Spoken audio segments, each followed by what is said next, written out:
at the training. So feel free. There's a lot of information on the CHRP platform, and of course on all the WhatsApp groups or the big Telegram group. Great learning. So let's continue to engage.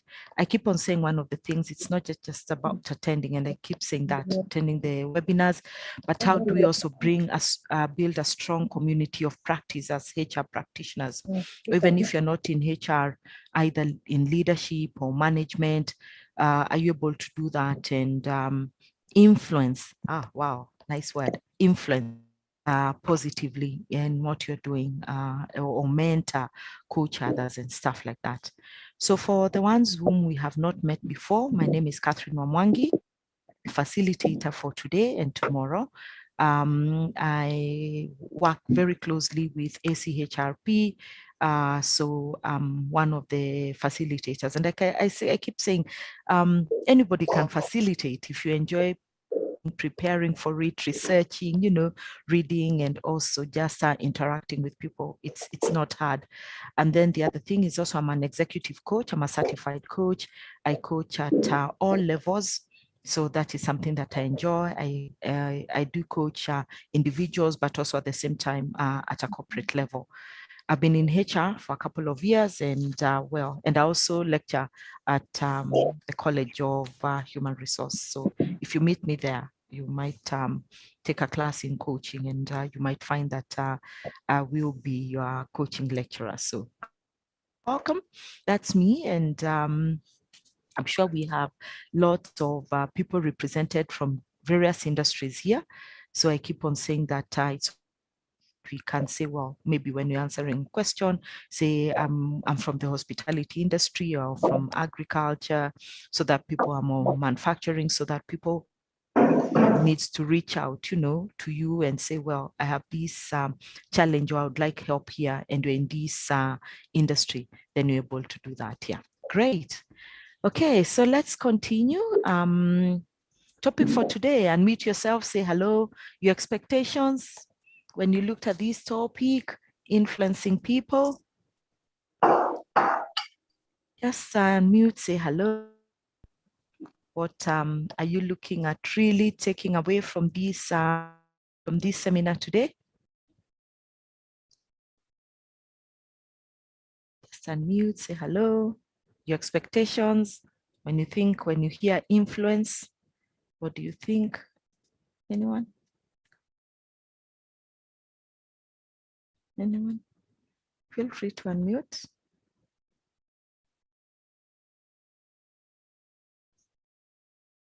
You can see very beautiful pictures, profile pictures of, have to show me how to do these things, Look nice as you guys are looking there. I bring up my slides. Anyone?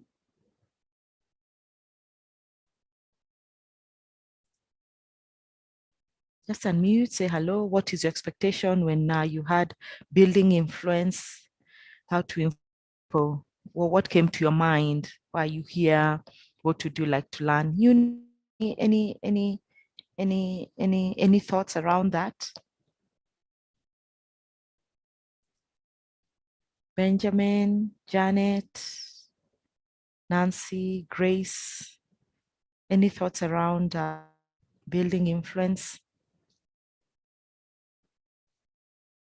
What do we think? What are our objectives? What do we really want to take away? Anyone? Unmute. I'm sure you have your favorite beverage with you. It's a new day. It's a new day. Anyone? Hello. Hello, Janet. How are you? Good, thanks. My name is Janet. I'm in the renewable energy sector.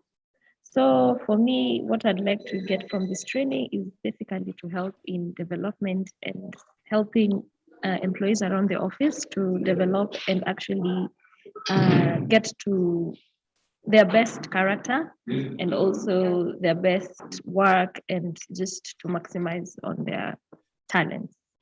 Yes. maximize on the talent, help people in the organization to to optimize their productivity. Yes. And how does that, how do you do that? Is through everybody can influence the other, positively in terms of bringing everybody together. That's really good. Yeah. Thank you for that. Yeah. Yeah. Then people are saying, kindly put me on the panelist list. That is Wanja. So then people into the panelist list, please. Thank you. Someone else? Any thoughts around that? Thank you, Janet. Okay, let me share my screen. Hello. It comes through. Yes. Hello. Hello. Hello. Yeah, we can hear you. Can you hear? We can hear you.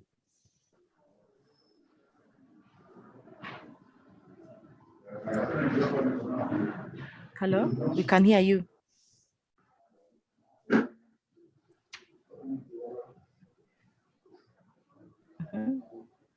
Who are speaking? Okay, great. Feel free to unmute yourself, and when you're not talking, please please mute yourself so that we just have minimal distraction when everybody's discussing and when I'm facilitating. Thank you. So building influence, how to influence people. We always and as parents and maybe as adults now, I'm sure at one point in your life when you were growing up, your mom, your parents, your mom or your dad told you, you need to work with people who will be of good influence to you, and I don't want you to working with that girl and that boy. And because they don't influence you positively, you must stop talking to them. You must stop being their friends, and you look back and you just wonder, but they're such good friends. They're so fun to be with, and you just think, well, look again, my parents at it again, So what did they mean by that when you look back? What was it helpful? Was it not helpful? And most of the time, it was generation. You couldn't question back. It was, well, that's it. Mom has said, that's it. You don't even know what to go and tell your friend that from today I cannot be your friend. Can you imagine? Very difficult compared to this generation that we are raising now. So they will challenge you and tell you why. Why shouldn't I do that? And why are you telling me that? And you give them examples and they tell you, but how, if, things like that. So very different generations. But why should we be able to build influence as individuals? And how should we be influencing people? What's the reason behind that? So we will have we'll look at some of the principles, the strategy, how communication comes into all this, and how it can help us become better people in the society and also at our places of work. So our course objectives for the next 2 days is outlined here, explain what influence is, principles of influence.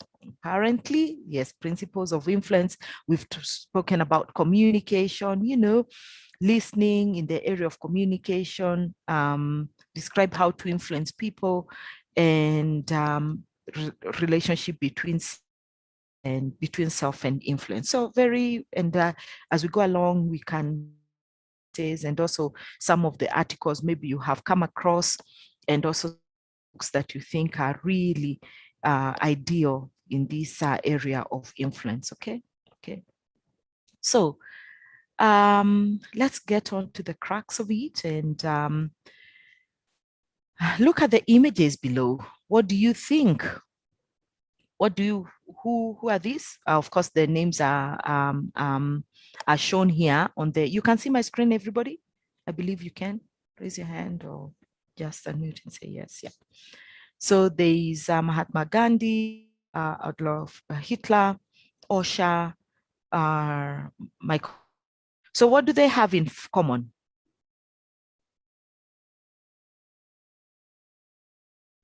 They were all very influential. Well, who was Mahatma Gandhi? What did he do? How did he influence? Who was Hitler, Osho, and MJ, as we like to call him in our generation, really good music, yeah. Anyone? Please feel free to unmute yourself. Just tell us how you view these famous people in the world. How did they influence the world? Did they influence you in a certain way as well?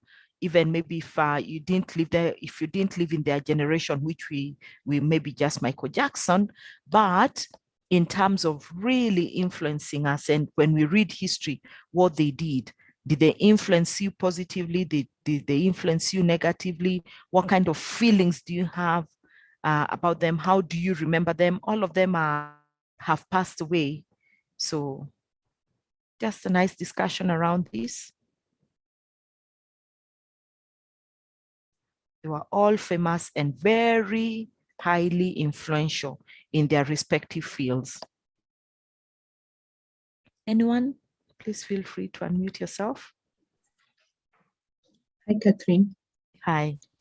Yeah, Mahatma Gandhi, I know, was a strong fighter. He was a political person, and he really influenced a lot of people to follow him. He influenced follow him. And also he was a spiritual leader.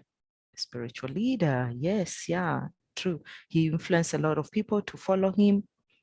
Thank you. On worldwide for non-violence. Hitler. Hi, Catherine. Hi, Janet.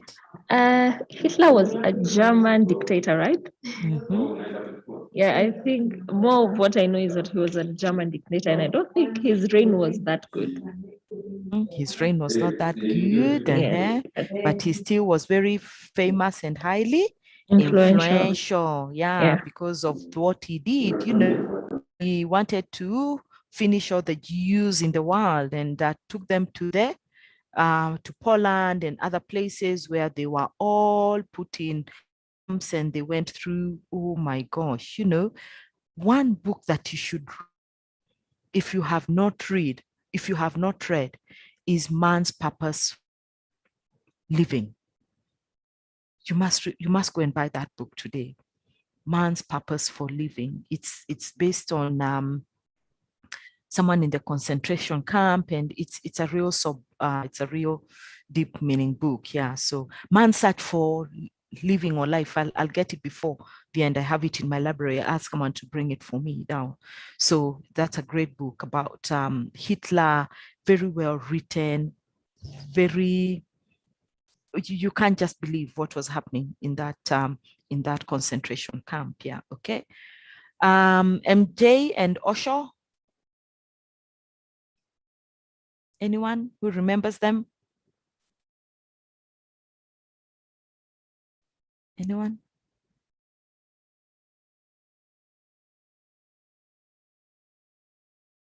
I remember MJ because then in high school we used to write down all his music, and try to dance like him. Yeah, and the teachers would just think, okay, you keep dancing and singing music. You hope that you become like whatever. You'll not, and the exam still awaits you. No sense for the students, and just breathing what it was. That's how teachers used to view things of those world. Make sure that you got back to the straight and narrow way of concentrating on your studies. Anybody who remembers MJ, Michael Jackson, any different way, brought in the breakdance dance, which was so famous and popular. Osho.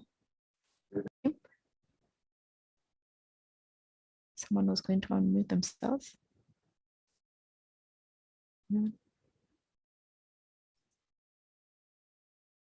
Osho was also a spiritual leader. He talked a lot about and a strong motivational speaker. He was Indian, his Indian origin. He had lots of followers around the world. Do good, tenda nema, nenda zako, him people, spiritual, and also area of really being a motivational speaker. In fact, he's described as the father who birthed motivation speaking. Okay, great. So, okay. Mahatma influenced the entire nation to follow the path of non-violence and gain its freedom from the colonial rule. Instead of us going to fight, let's come together. This is what we can do for ourselves, having violence and stuff like that. And I think after that, after Mahatma, I mean, in India, in came Mother Teresa. She was very influential as well, of Calcutta. Okay. On the other hand, Hitler influenced an entire nation to fulfill his fanatic ambition, and by the time everybody knew and opened their eyes, really there was destruction, and Germany had to really rebuild its reputation around the world. He really looked and said, whoa, all these people, I don't like them. Can you imagine waking up one morning and thinking, I don't like all these people? It's the same of Idi Amin a couple of years ago when he says, well, who are all these Indians and whatever? I don't want them I don't want them in my country. And remember, they had come, they had settled, they had done a good job in the country. And then all of a sudden, you wake up and say, well, people are supposed to go. Can you imagine that kind of anxiety and thinking, what will I do now? I have to uproot my where to go. You can imagine it's a very difficult time. Think of all the wars around the country, and there are all these refugee camps and stuff like that. People really must suffer when you think about it. And it's all brought around because of fanatic ambitions, which people want to follow instead of the greater good. And we will see how influence is supposed to influence positively so that he is able to have a share cake or a share piece of the pie, or share influence people across the world to follow his ideologies, and created a throne of his followers across the globe. And we still have that even today. Michael Jackson was known as a king of pop and influenced people young and old across the globe to create a fan following that not only adored him, but also tried to emulate his dressing, dance style, and fashion. You remember, amazing. His assets, even his clothes, his jackets, his gloves, and there was a joke. COVID came and said Michael was ahead of his time because he used to wear a mask and put on gloves, and he was a neat freak and stuff like that. So here he was, so ahead of his time, died young and very sudden and very unfortunate. Anyway, but that's it. So famous people, who are some of the people who have also, maybe you can unmute and share, famous people who have influenced you, not necessarily famous, but people who really have significantly influenced you, or you think they have influenced the world in a positive way. They could be many, many, many, as we are on this webinar. Unmute yourself. Maybe people you admire, of great influence, have brought great influence to the world. Influence anyone who has influenced you? Mom, it could be your father, it could be your teacher, it could be anyone. They had really good influence on you. Anyone? Unmute. No one? Could be Wangari Maathai, it could be even closer home, Chris Kirubi, who has just passed away. Oh, may God rest his soul and comfort his family. Anyone who has influenced you, or you have seen that they have positively influenced the community, or and the small little things that maybe they're not even recognized that much, or inspired you to get to the next level. Anyone? Nancy, Benjamin, I'm just reading out the names. Catherine, Grace, Janet, anyone who has influenced you positively? Katrina, I do remember the former President Daniel Toroitich, Aramoy, and also the Nelson Mandela of South Africa. Great, thank you, Benjamin. The late president, our second president, why did he influence you in what way? And Mandela also, how do you feel about them?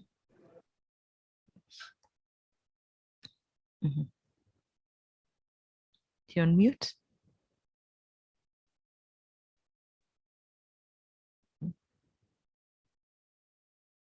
Yeah, I agree. Those were great leaders in our continent.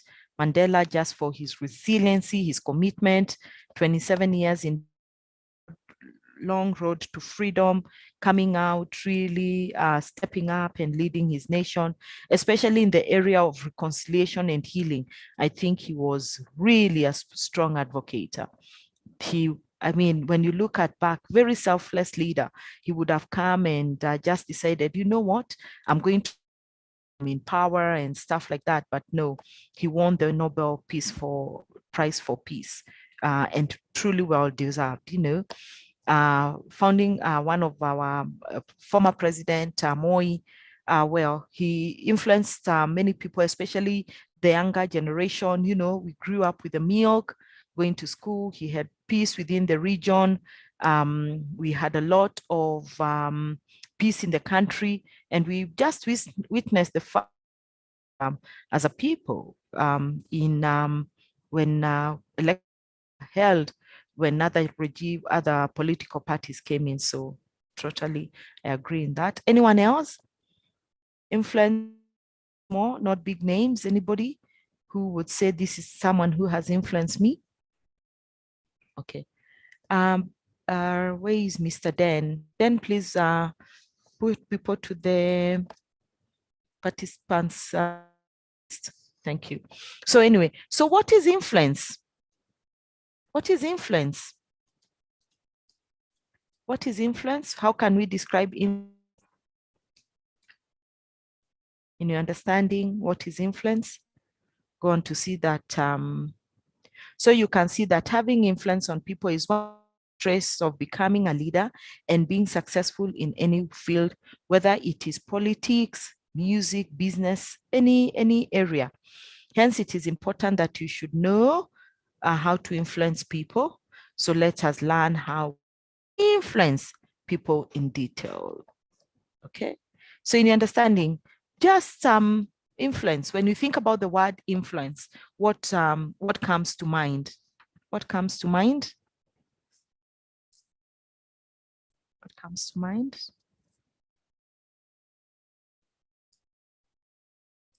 Yeah, that person has influence. Why don't talk to them? They have a lot of influence. They will do things. If you know them, they will really move things for you. Influence. Anyone?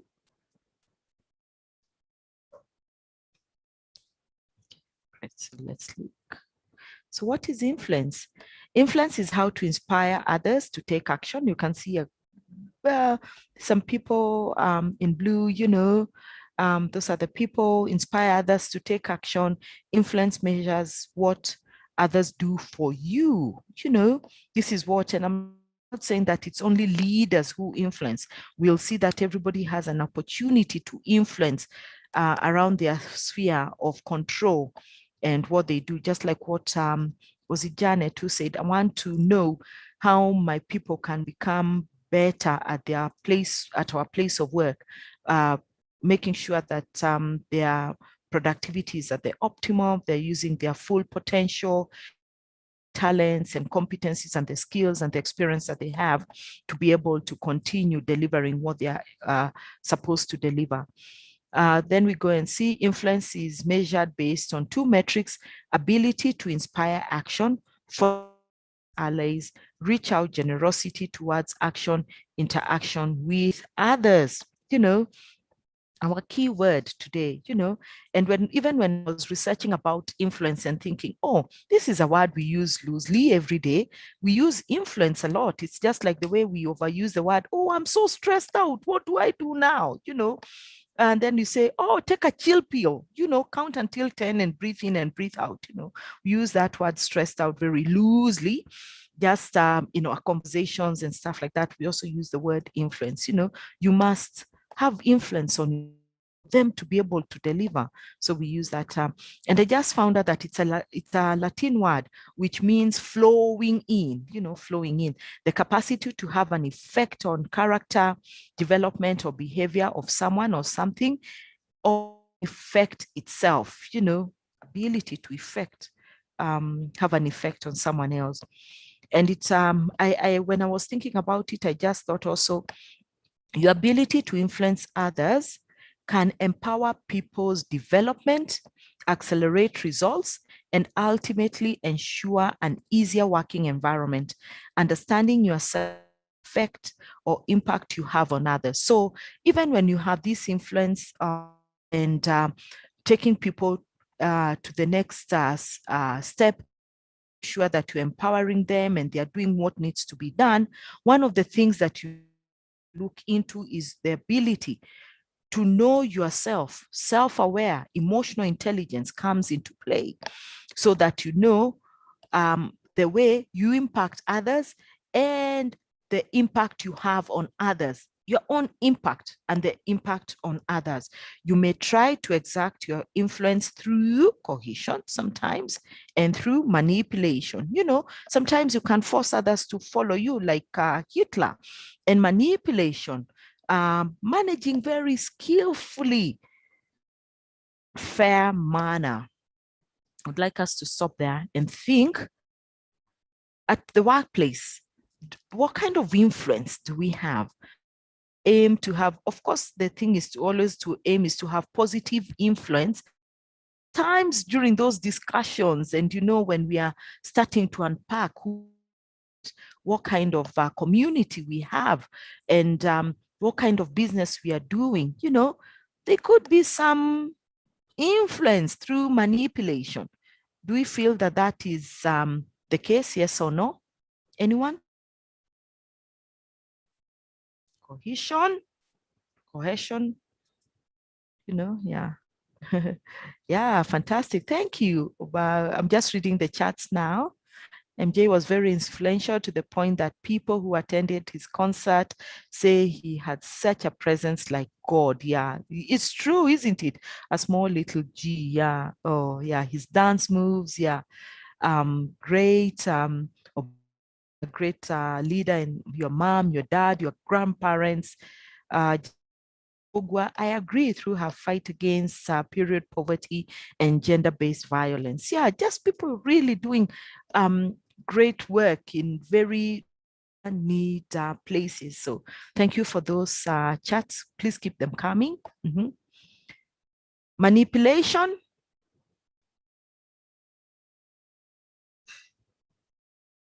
Coercion. You try and force people to do so, at the workplace. Let's unmute ourselves and discuss really what happens at the workplace. Do we feel that majority of the time is when we feel cornered? Anyone? Or we are just happy to go along with it?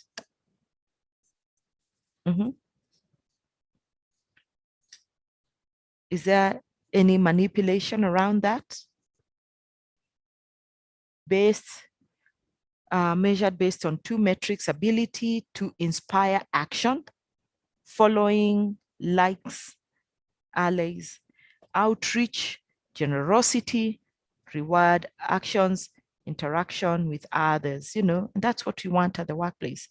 But feel that the pressure is too much and you're trying to manipulate so that the results favor you and you're not carrying us along, like what I have said. Ability to influence others, empower people's development, accelerate results, and ultimately ensure an easier working environment. Okay.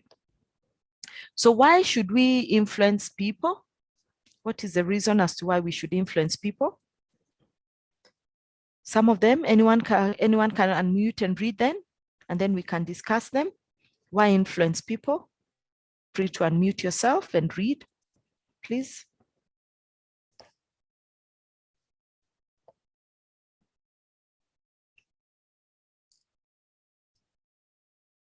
Definition of influence.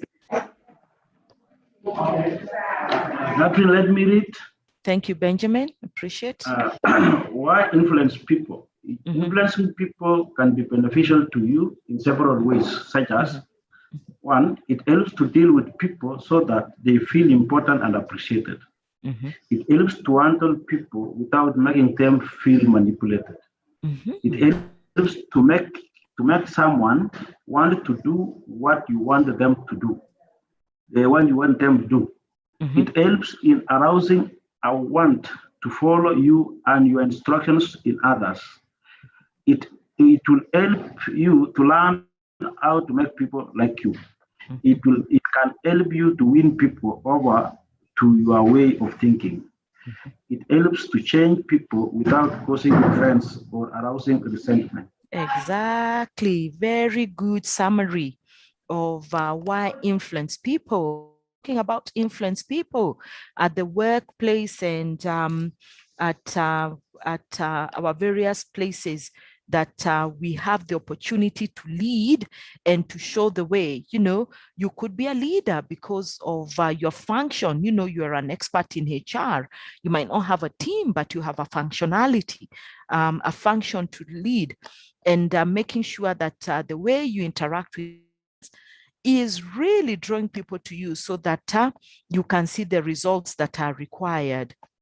So it helps to handle people. I'll take the second one. Thank you, Benjamin, for reading them out so well. It helps to handle people who feel manipulated. And you remember what I said about manipulation? And that is where I was dwelling in a little bit more, just to hear your terms of, you know, manipulation at the workplace. Is it rife? Is it something that we feel strongly that it is there? Are we trying to address it? It's that very skillfully, you know, influencing in a manner. You know, you asked me to deliver this, you knew there was a deadline coming up 2 weeks from now, and you kept procrastinating, and we've told you that you're a procrastinator, and now you've brought me this work to do within 2 days, knowing that the deadline is on Friday, and I have all this work that I need to do, you know, and you are putting unnecessary pressure on me, you know, an unfair way. And because then you're the boss and need it, you put me under undue pressure. And what can I do? You're manipulating and using your power incorrectly. Someone who'd like to give an example of how people manipulate others at the workplace? Examples, and how does it make people feel? You don't know, do they feel resentment? Look for them. I can see many people are not able to unmute themselves, isn't it? Anyone? Oh, now we are all on the panelist list. Please feel free to unmute yourself now. Have a good this discussion of manipulation. Anyone? Maureen, Paula, Robert, anything? Josephine, Betty, Lucy, Janet, anything around the area of manipulation? No? Why influence people?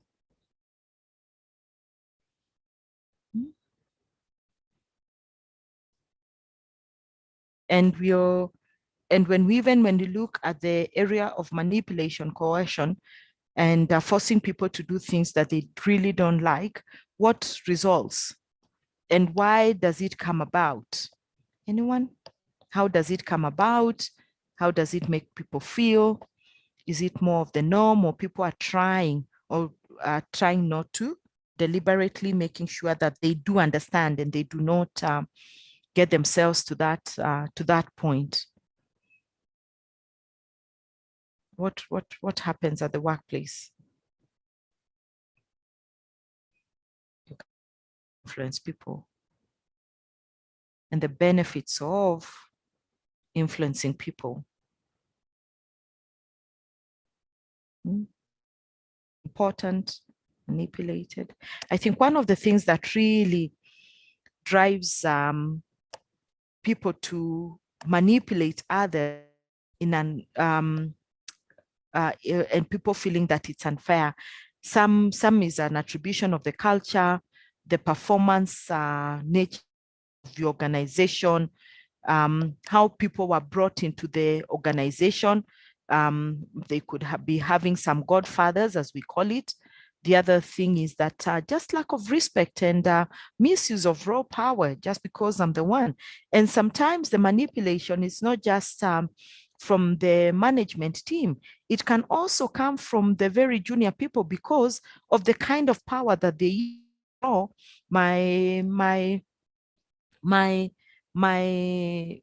father is the chair of the board, or my uncle, and there's nothing you will do. I'll do exactly what I want to do in this organization.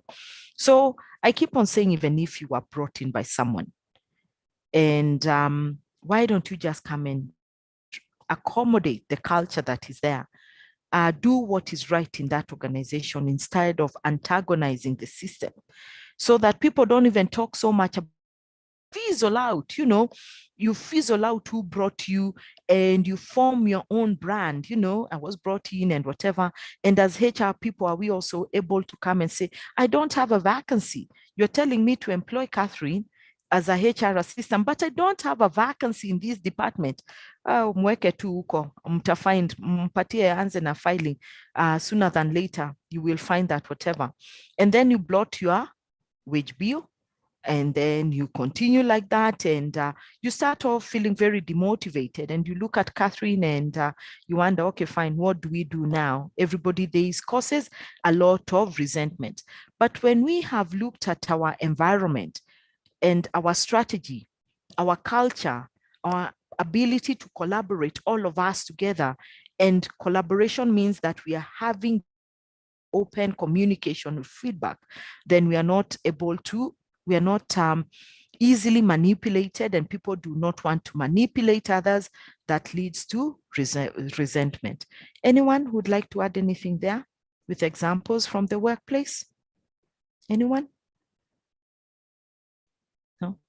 Don't concentrate too much on your work so that you miss some of these important things.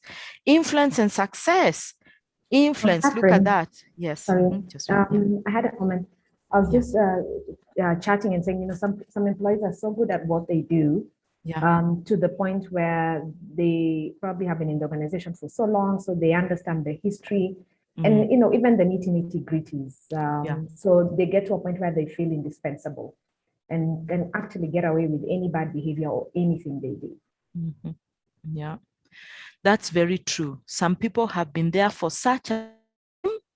So, but long time does not mean that you feel indispensable and you feel that there is no action that will be taken on you.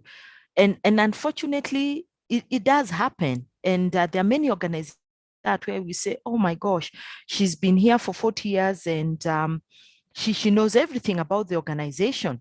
Even when they're about to, those ones who say, well, we are not ready to let her go because then the handing over has not started. And we had those discussions last week around people who yield their power, and because they think that they own this organization, because they deliver.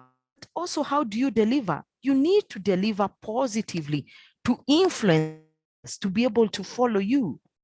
Not just because, okay, fine, they bring in the higher sales, and if we let them go, they will go to competition, and all our sales will crumble and will not miss our targets. If we have a system and a fair system of saying that these are the consequences of behaviors, our values. Remember where we said on values, we must identify what behaviors should be under those values. the value of honesty. What kind of behaviors must be housed under integrity, personal excellence, everything, define what it is. And if you don't, these are the consequences. So we should be, when we have those kind of people, and it starts just building slowly by slowly by slowly by slowly, and all of a sudden they've created this empire and silo around them that you wonder, we didn't see it happening. Isn't it just, we didn't see it happening. And now we are caught at whatever, across 22, you know, and very unfortunate. It does happen, but how can we stop it from happening? Stop it from happening is that giving everybody a opportunity in the organization. There will always be some laggards and some early adapters, no doubt.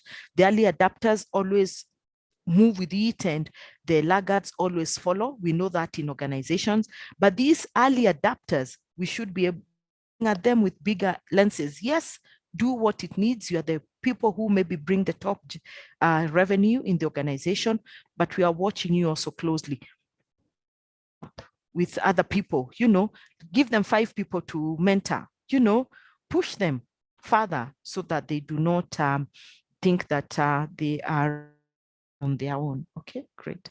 Thank you, Josephine, for that. Someone else? Someone else would like to contribute? Thank you for that. I had not checked on the chat, sorry. Okay, great. So we can move on and let's talk about influence and success. So are those two together? They look as if they would go together, definitely. And even when you look at our political, at our politicians, each other, how they influence us. I mean, sometimes it's like we have been dragged by this. Oh my gosh, what happens in the political arena? Do they influence us positively or do they influence us negatively? Or is it us who influence the politicians of this country? Who should be taking the blame here? Is it the electorate?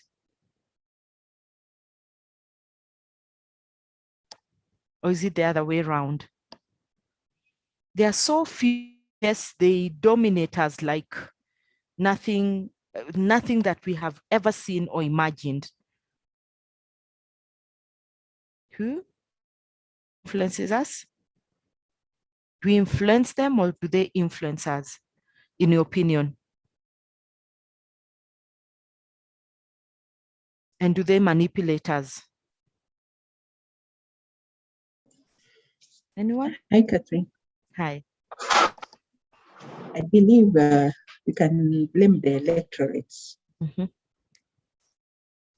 because we just go in euphoria. We don't really sit down and wonder what is it that they're giving us.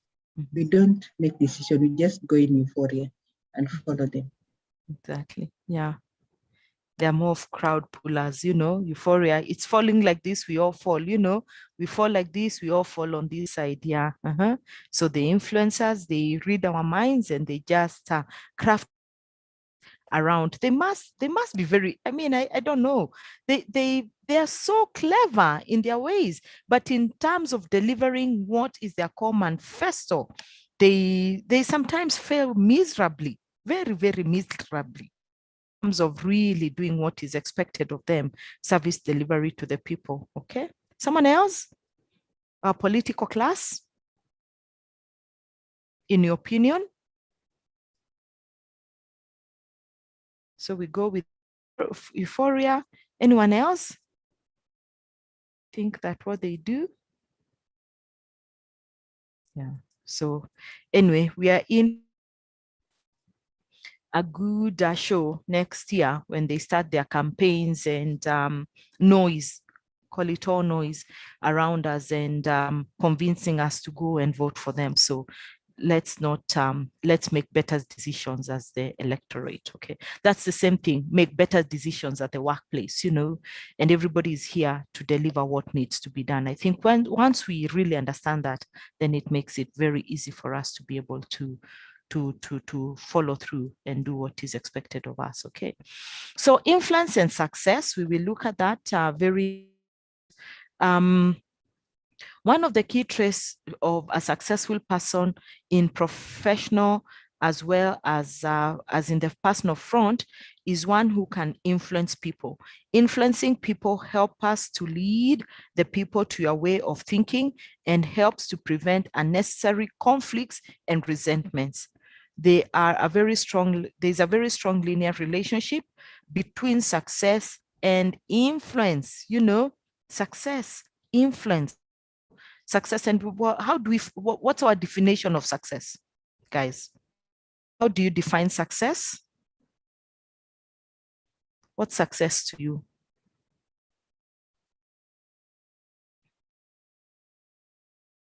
Success, in your opinion, how do you define success? How would you define success?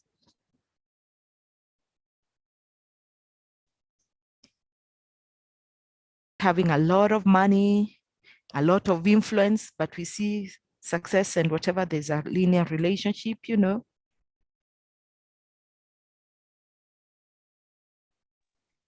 Oh. Hi, Catherine. Can I go? Hello. Can I try? Yes, yeah, please. Yeah, I think for me, I would define success is when my desired visions, I'm able to achieve them. My planned goals, I'm able to achieve them, or at least there's progress in the step towards achieving. And knowing that, now to break it further, in the home front, when say my children, like they've passed their exams, I'm able to pay their fees, they're able to get into good colleges, able to get a means of employment. That's in the family front. And then also spiritual, that they are, there's the influence, like we've been talking about influence, the narrative, say like, that's my opinion. The narrative about the LGBT, you get, it's being thrown and being forced down our throat, so you're not able to think outside. But they stay the route that I've raised them in professional, that I'm able to go ahead also in terms of job.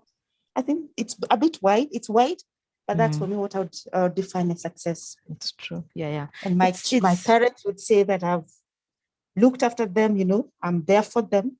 It's true. For me, that's all round. Thank you. Very true, very true. Success is the little things that really make you happy.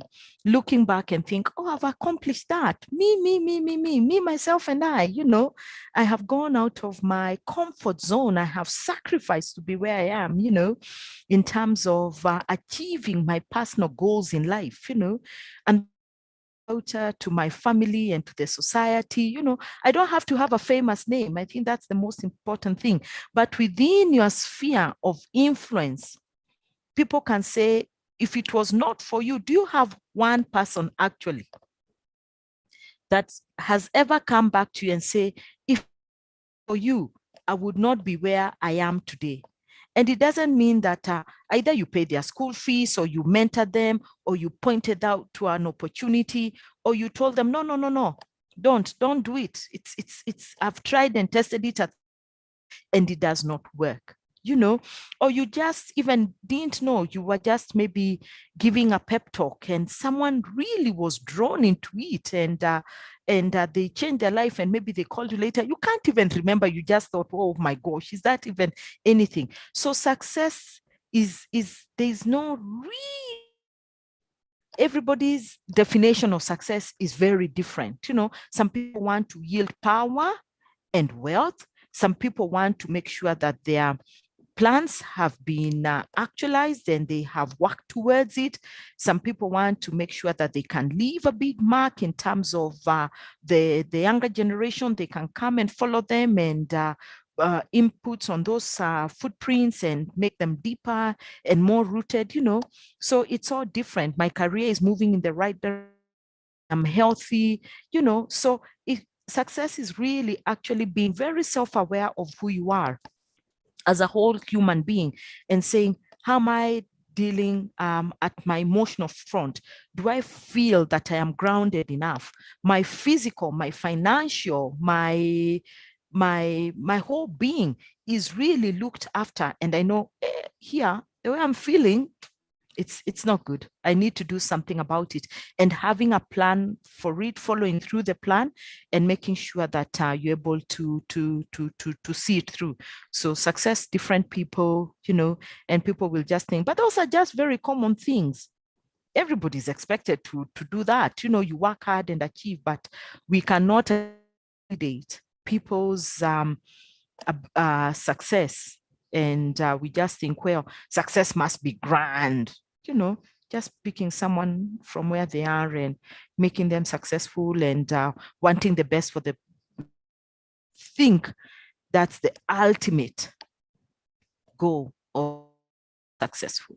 But because it's very capitalistic, we always want to be ahead of the other person. It becomes very difficult for us to actualize these things and put them in practice. So thank you for that. Yeah, okay, great. So influence and success, someone please read for us. As part of a scientific, please feel free, unmute yourself.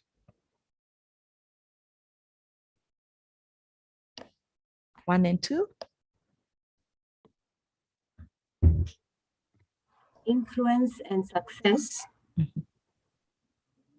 As per scientific study carried out on several people, it has been found that when you learn to influence people and learn how to deal with other people, then one, you will have 85% success in business, and two, you will have 99% of personal happiness. Isn't it? Yeah, personal happiness contributes to 99% when you learn to influence people and learn how to deal with other people, isn't it?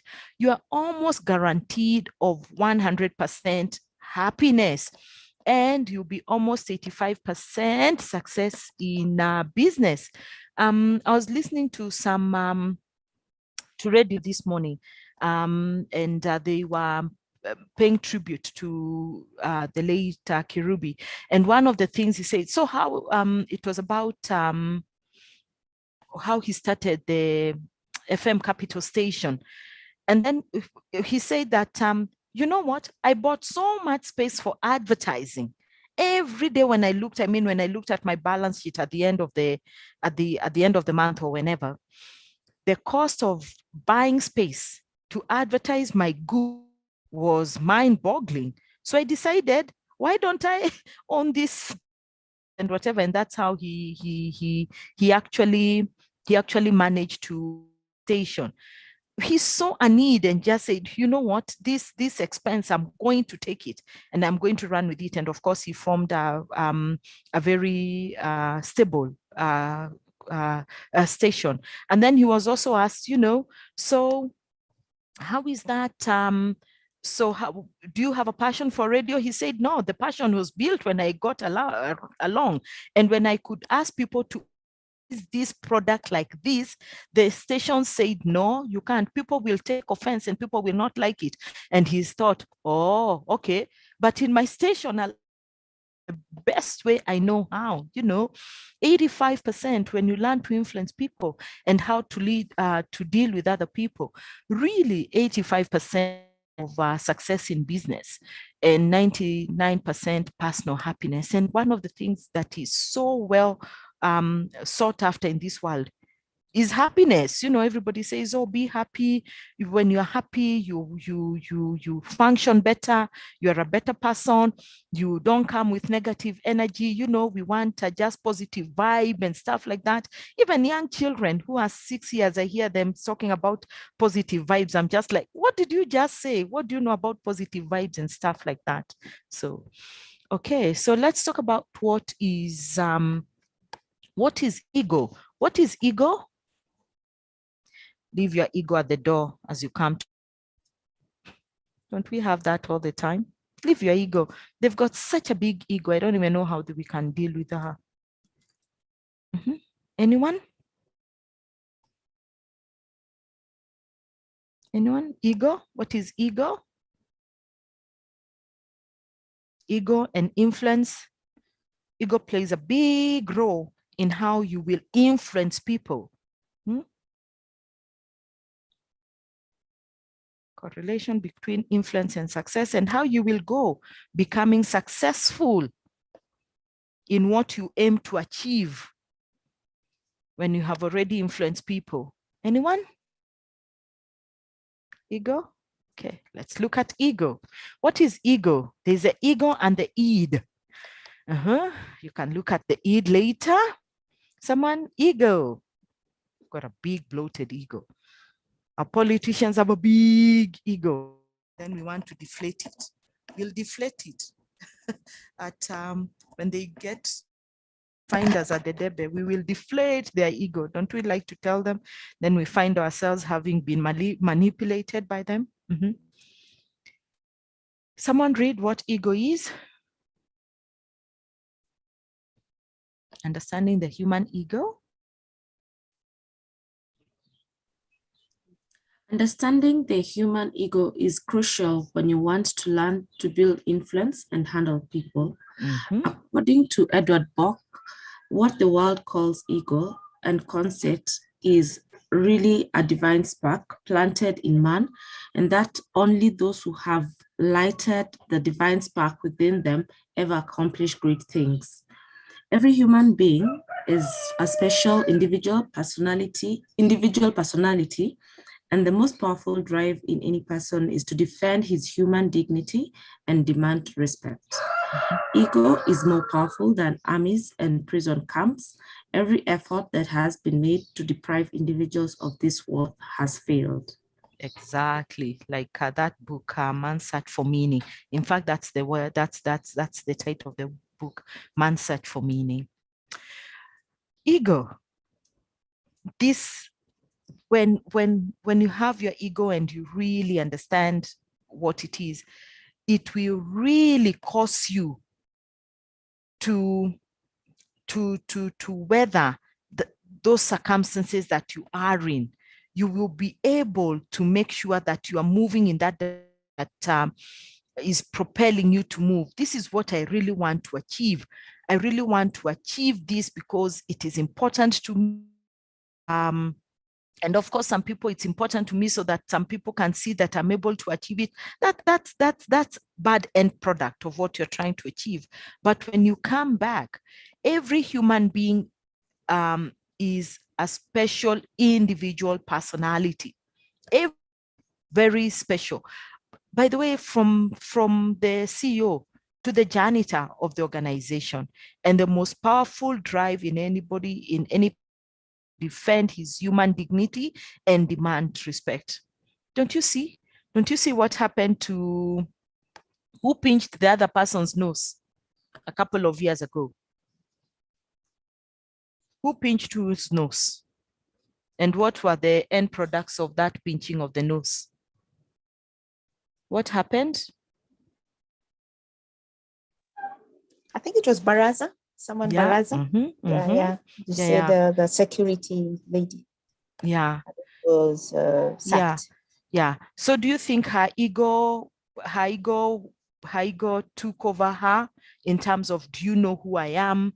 I am important. You should not search me, and whether the nose was pinched or not. But unfortunately, and she really was influential.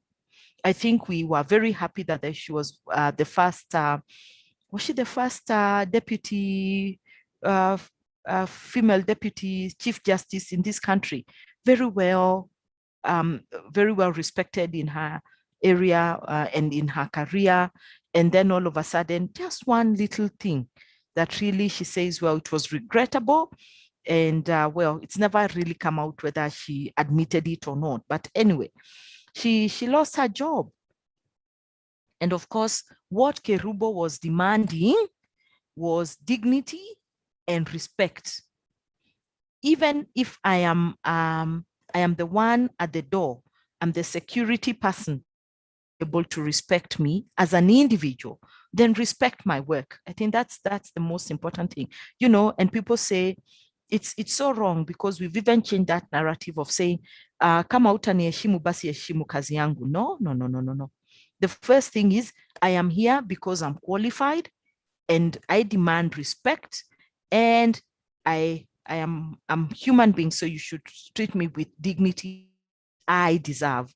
And then after that, you're here, I will tend to you based on what I know and the processes that we have here. So even as people, as individuals, especially as HR practitioners, do we look at people when they come in our organization for who they are as an individual, getting to learn and understand who Catherine is, her personality, her strengths, her weaknesses, what she enjoys. And then after that, look at further on now, look at, oh, what are you able to deliver? You know, so these are your skills, these are your competencies, these are your experiences that you're bringing in. Do you understand the role that we are going to give you and we are going to support you? Then our to get influence and success out of people is that, you know, trying to make sure that we are influencing people in a very positive way. You see, it helps people feel and appreciated. Is that something that we do, you know, influence people? Even the first instant of us saying we are going to interview these candidates, how them, even if it's a very difficult circumstances around, we are going to a disciplinary hearing. Are you looking first at the person as an individual? Then after that, following the process of disciplinary, you know, that's whatever. To help you win people over your way of thinking so that you're able to meet what needs to be done. So there's a lot to be done there. And that ego is more powerful. And when we use our egos well, then we are able to influence others in a very positive way. Okay, great. Anything else around egos? Another example? Even at the workplace, are we looking at people first as individuals and getting to know them? Or, well, okay, we advertise, they meet the criteria, that's it. Until we find, ooh, it's not working. It's not what we cut ourselves out for. Anybody else? Please unmute. You are very quiet, guys. Please contribute. Yeah, thank you. Person's sense of self-esteem and self-importance. Yeah, true. That's whatever. Goals and dreams. Yeah, thank you very much. Okay. Someone else around the area of ego and how it's influenced people? The workplace. Okay, let's continue a bit faster. Factors about the human ego. Okay, someone read for us, someone who has not read. I guess that's the way I can make sure that I'm influencing you to be more participatory in this webinar. Someone? Factors ego? Okay, facts about human ego. The following are a few important facts about human ego. First one, we are all egoists. The green, we are more important in ourselves than in anything else. Red, every person we meet wants to feel important and to amount to something. And black, there is craving in everyone for the approval of others, so that he or she can approve of themselves. Very true. We are all very egoistic, you know. We are who we are. This is me. Understand me, look at me, you know, and we make a first impression. We never get a second chance to make a first impression. So your first impression, you must you must try and make a good first impression, you know. And we all that we are more interested in ourselves than in anything else. That's human nature. You know, that is how life is. Taught us, I came into this world, we are more interested in ourselves to accomplish. So never, ever, ever think that you are more interested in someone else. I'm interested in me, myself, and I. That's the sad bit or the good bit about it, because then if you really understand, you're able to move to the next stage of saying, okay, fine. If I am interested in myself, I need to look after myself. I'm going to be a whole human being, physically, emotionally, spiritually. I am well grounded. every person we meet wants to feel important and amount to something, then I will know that the other person also has expectations. When I meet Lucy, I know, okay, fine, me, I've understood myself. Then also Lucy, I know, has understood herself and she wants the best for herself. So how do we come together in this working in to make sure that is a success? Who's going to influence the other? If I am the one in charge, then I will be expected to have positive influence so that she continues feeling good about herself, but she's able to without feeling manipulated and not feeling egoistic. Craving in everyone for the approval of others. Don't we just want to be validated? All of us want to be validated for a good job, for hard work, for commitment, for everything that we do. And those are some of the things that we keep saying at the workplace. Well, please validate people, give people feedback, and also let people solicit for feedback. I think feedback here is extremely important and validating people in what they're saying. This brings me to the other good book that you can, Languages of Love. You know, it's there are people who are very they're affirmative in nature and they want to be validated all the time. If that is them, and you see that that is their nature, even when you do personality tests, then why don't you work towards that at the workplace? You know, you've done a good job. Let me give you feedback. And those people are also very open to feedback around, oh, I didn't do it well. What could have made it? What could have made me not do well? Okay, let me try a little bit more. And of course, we know that how you give feedback and the areas that we should be able to, we should give feedback, especially if we are pointing out mistakes. You know, we are criticizing, or critic, as we like to say it now, needs to be on the task that had been given to them and not on the person. Thank you very much. Yeah. Make people feel important to influence them. One of the most important aspects of influencing people is first and foremost, make them feel very important.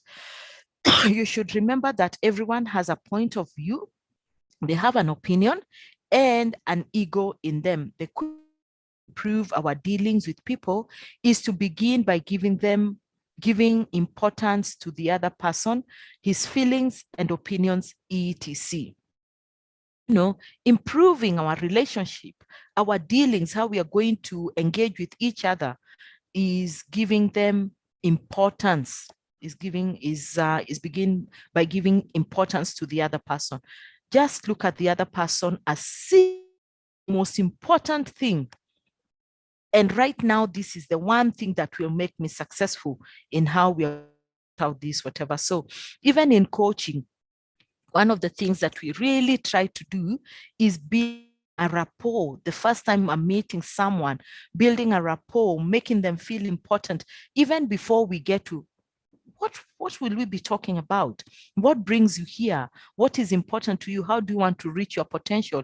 Is for the coach to make sure that that chemistry meeting, that rapport building, you know, and there are many ways to do that. So important in terms of making sure that understand their feelings, and you can sometimes even, a good person uses the emotional intelligence to know, today this is not a good place. The boss today, no. And give people time. And then maybe, oh, were you having a bad day yesterday? You look very flustered. And what could have been the matter? How can we help you going forward? It actually goes to the leader and asks them how they're feeling during when the pandemic happened, you know, and we had a round of a roundtable discussion with other HRs, and we said, when was the last time someone asked you from your team or even from your company, actually someone called you and asked you, how are you doing? Anyone who was called during that time? Or even of course, then the CEO, maybe you would talk to them and say, well, how is it going? How are you feeling? And stuff like that. because it was a tough time. I mean, HR last year, if anything, isn't it? HR saved the world last year from a business perspective in terms of actualizing the business plans, working from home, holding teams together, giving direction to the company, whether they were going to retrench or take people on leave. There are so many things that, but people ever stop and think, let's check on Catherine, how is she coping? What do we need to help her with? Anyone? What did we learn from there? Make people feel important, to influence them. Anyone? Did anybody call you? Were you lucky to be one of those people, a staff from a random department who call you and say, hey, Catherine, how are you doing? Thank you for holding this heap. And I know it's not. Anyone? Would you have liked to be called? Did you call people more? Charles Save the World. Anyone? Hello, Catherine. Hi. Yeah, for me, I would say that, well, it was a trying moment, but yeah. I saw that even people you do not normally interact a lot with were able to just call and find out how you're doing. Though not saying much, but just checking on each other. Pretty good, yeah. And is it because the nature of the culture that you have in your organization, or is just because people felt, well, we're in this together, let's check out for each other? Is it the kind of culture you have in the organization? Yeah, I think it's partly because of the culture, because the normal was disrupted. Yeah. So you see the workplace, when you have the culture of also living as a family, these are people who you normally spend around 8 hours with. Exactly. On normal days. So yeah, when that disruption or change happens, these people became partially your family. So there's that inclination just to find out how is so and so doing, how is so and so. Yeah, it's true. How is so and so doing? How are they doing? Are they doing better? Some people are more affected than others. Very good. Yeah. And if it takes a long time for us to be able to pick up the phone and call someone and say, I mean, especially people to feel free to call you and say, how are you doing? I'm checking on you just to say hello. Sometimes we feel that we've got all these people, HR is calling, what have I done now? You know, but if you have created the culture that we are a family, we are here, we look after each other, it's 8 hours together, or even sometimes more than those 8 hours. We are a family, we need to look out for each other. We need to be able to do that a little bit more. Okay, someone else? Someone else? Did people check on you? Did you feel that was important, or you checked more on the people? Or you all went your ways and say, na liwe liwalo, tutakutana huko mbele as we build a ship. The ship, oh, it says now we build this, whatever. It was very difficult, you know. Anyone? The experience in their company? Did it create a better culture in terms of looking out for each other? Hi, Catherine. Hi, Catherine. Yeah. Okay, Nancy, go first, and then the other person. Okay. As in our company, basically it was the HR looking for people, but you'd find that nobody was looking for the HR. So it is HR who was really checking on guys, but HR, you were fending for yourself. Yeah, isn't it? And how did it make you feel? Are you in HR? Yes, I'm in HR. It is normal because you feel you're a caretaker of people. So it's your responsibility. It was no brainer. Yeah. It have felt better if someone checked on you and said, how are you feeling today? Yeah, it would have. Exactly. You see, that's why I say, first and foremost, you are an individual. People need to understand, I am Nancy. You know, I also have feelings, my ego, you know, and I value myself the most, you know. But again, the culture, it's always HR, you know, because HR should be looking after us. That's how it is. Okay. The other person, please unmute. Sorry, Catherine, this is Betty. Yeah. And like you're saying, it feels nice when the HR person, I mean HR is called by staff not regarding sorting issues, but to find out how they are faring.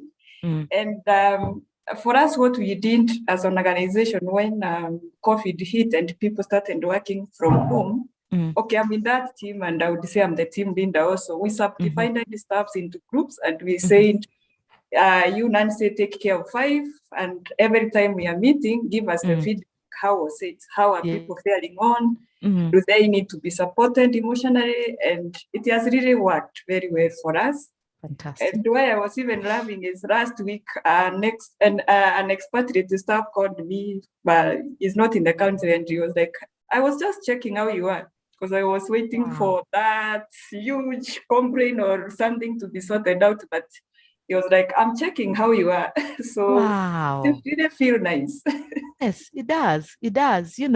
Just checking how you are and stuff and everything. It really you just think, oh, wow, positive influence, Yeah, okay, we did the same in organization. Thank you, Sarah.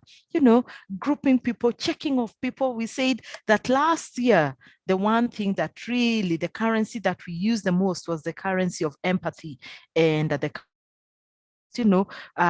managers learning to know that they will not see people open plan, everybody working and stuff like that, but they had to trust people that they are delivering remotely. Some people more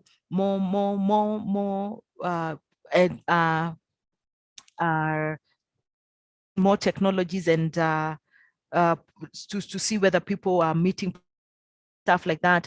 Some people felt that was micromanaging, and they didn't need to invest in those heavy technology platforms to be able to look at people, whether they're working, but maybe it was important. Then the empathy, how you doing? Let's have a time.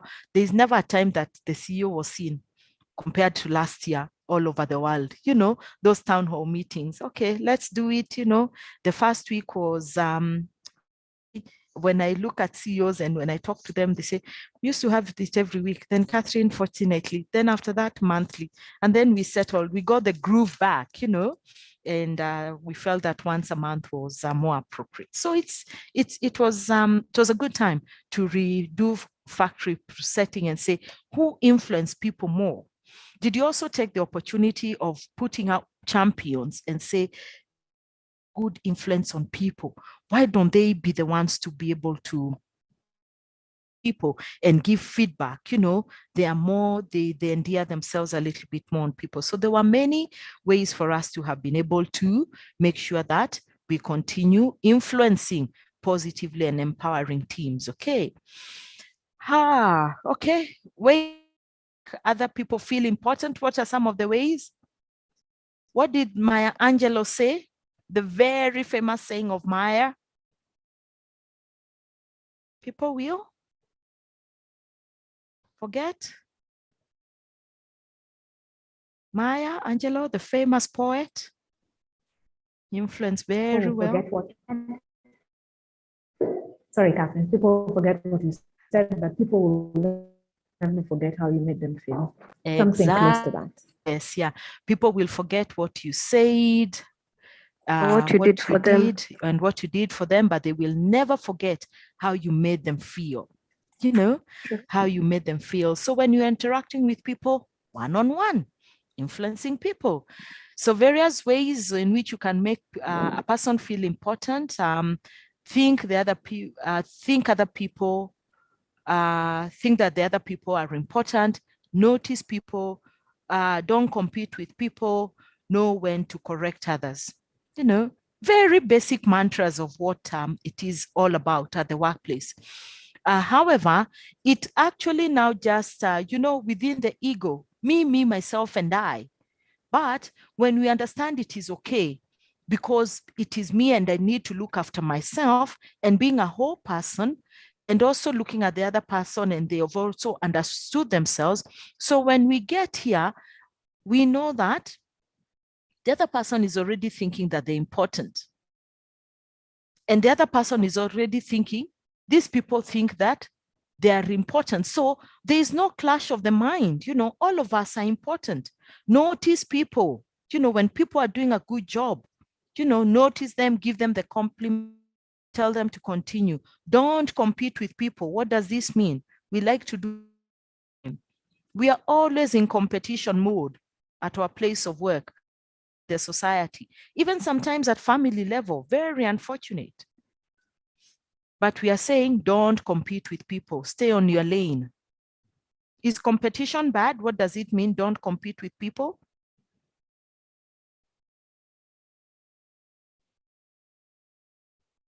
Is competition a bad thing? Yes, saying we do not compete with people. It's not. It's not.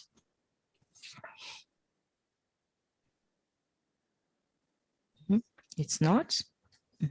In your opinion? I can say something. I believe competition is not a bad thing if it's in a constructive manner. Competition is not a bad thing if it is in a constructive manner. Okay, someone else? I would like to hear examples of good competition in a constructive manner, especially at the workplace. Someone else? Someone who had already unmuted themselves? I can say something. Yeah. Okay, I think the negative, the competing with someone when it comes to a point where you want to show off or want to show you're better than that person, that is the negative side of competing. When it's competing it positively, where we want to grow and we are positive about it, you're not looking down at other people. I believe it's a constructive where you want to grow, you want to go to a better place, higher place, and including others in it, not looking at other people wanting to step down on people. Exactly. Thank you, both of you. Very well put. You know, not stepping on other people's toe. Yeah, please go ahead. In my perspective, competition is healthy when it is internal. Instead of looking around and saying, I want to compete with this person, I want to compete with this person. I think it becomes more constructive when it is personal. I want to beat the targets that I made yesterday. I want to do better than what I did yesterday. So I'm competing with myself. Then in the long run, you end up noticing that you're actually performing well. You're working well with your teams and things like that, instead of competing with other people. Yeah. Competing with other people, you know, competing against yourself. These are my targets. This is what I've been able to put. And I like all that discussion that is going around me as an individual. This is what you're supposed to be doing. However, also pulling other people with you, you know, and asking for help and making sure that you can be able to do that. Very, very important. You know, there are some people who will not at your place of work. Who are those? Where did they fall from? You actually ask them, they say, no, I don't know. And they've actually done it. Let's say it's a new program that has been introduced. You are struggling knowing where this to put in this formula so that the numbers can add up and stuff like that. And they've already done it and they've already submitted complex business models. And oh my gosh, my model is not working. And they won't show you. Why is that? You know, and that they've already submitted, they're just whistling on the corridors. And they blatantly tell you that they will actually not, they'll not support you. How do you feel? How do you continue working with them? Unhealthy competition. Maybe that is how they've not actually understood themselves. The emotional intelligence is not in check and balance. They also just think that this is the kind of environment, maybe you've created that kind of environment where people are not supportive of the other people and they do not care about the consequences. After all, they'll tell you, is my contract reading me and you? I have my own contract. It reads Catherine on my contract. It just doesn't say Catherine and Tim. It's whatever. And some people have actually used that line during disciplinary process. You're telling me I'm not a team player. How can I be a team player? I'm doing my work. I've delivered what needs, you know, and the contract reads who? Does it read Catherine and Co? It reads Catherine alone. How would you really help such a person? It's a full glare of disciplinary process, because they will not work in a team. They will not just pull their weight. They will do their work, do it well, like what we said before, and that's it. Negative energy. And they say, what do you mean by negative energy? What did I do? Did I finish my work? Yes, you finished. However, our value of teamwork, the value of team, it's really, you're not one of them. How would you help such a person? How would you influence them to see the bigger picture?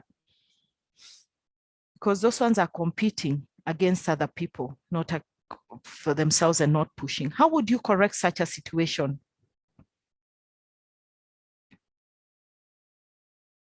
How would you correct them? Anyone? How would you correct such a situation? Or you just let them be? You wish the day they bring their resignation and accept it quickly. I can say something. Yeah. One of the things we can also do without sometimes maybe singling out someone is probably organize for some team building exercises and really focus on some trainings on working together, the benefits. Sometimes when people learn from the things that they see, it sinks in more than when they're being told by someone, because sometimes people block you out because they already have an ego in them. So when they feel like you're telling it to them, they don't want it. But when they're learning it from another place, maybe fun and something, it sinks in better. Thank you. Yeah, thank you. Yeah, one of the ways, thank you for that contribution, is let's do a different activity. Let's think out of the box. How about team building and really deliberately bringing in programs, or maybe a session catching that behavior and looking at it, how positive the results, and when it is negative, the results that we get. And people, giving out small questionnaires and saying, let's do this questionnaire and survey for your own self and tick some questions. You've set some questions, and if it's like this, then this is your team player. If your score is like this, it means you're a great team player. So where are you, and what can we do? And let's discuss it. Trying to bring people to understand that. Something else and you can do to influence people who do not have great teamwork and don't compete. They compete with people instead of themselves, and pulling the other people along so that everyone is successful and accomplish the missions that have been set by the organization. Someone else?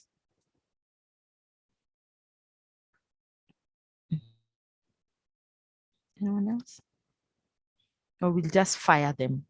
Time to end for them to go. Okay, let's look, let's continue. Okay. Think other people are important. The first rule is simply to convince ourselves once and for all that others are important. That's it. Once and for all. There is no second guessing. There is no third rule. There is no first rule. The first and the final rule is that everybody is important. The young, the old, the meek, the strong, the influential, the authoritative, everybody is important. Before we start unpacking what we want from them, some people just look and say, I have to take advantage of it. We have to think of the most important thing when I meet you every morning as my team member, whether we are meeting virtually or in the office face-to-face now, is that you are important. Every day, renew the affirmation that this person is important. So let's get into the dealings of the day. Okay, great. Notice people, please someone unmute themselves and just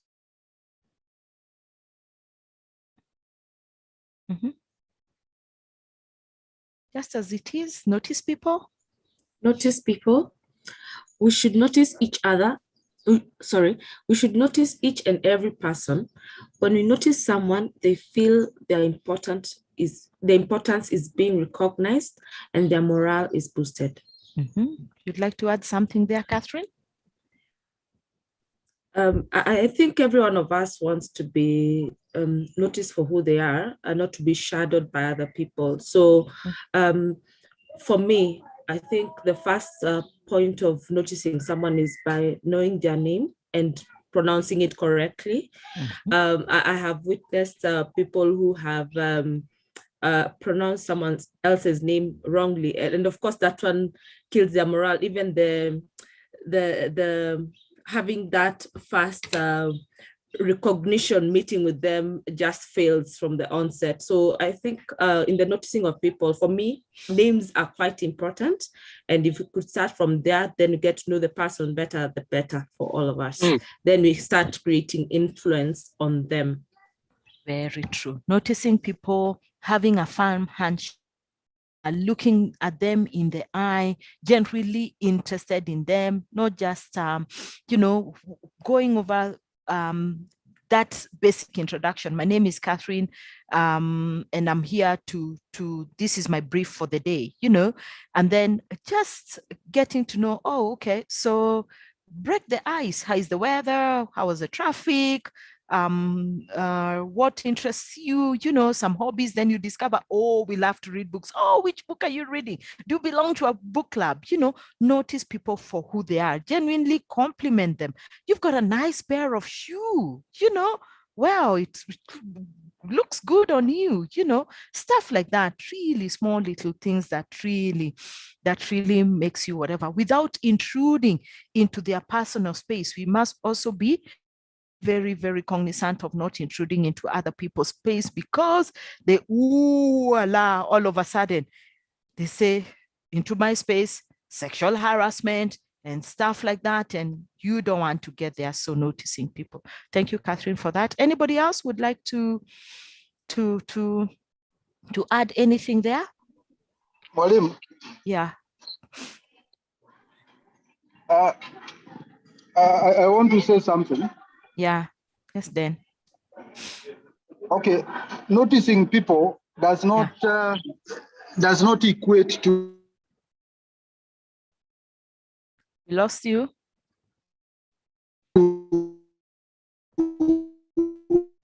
Your network is golden.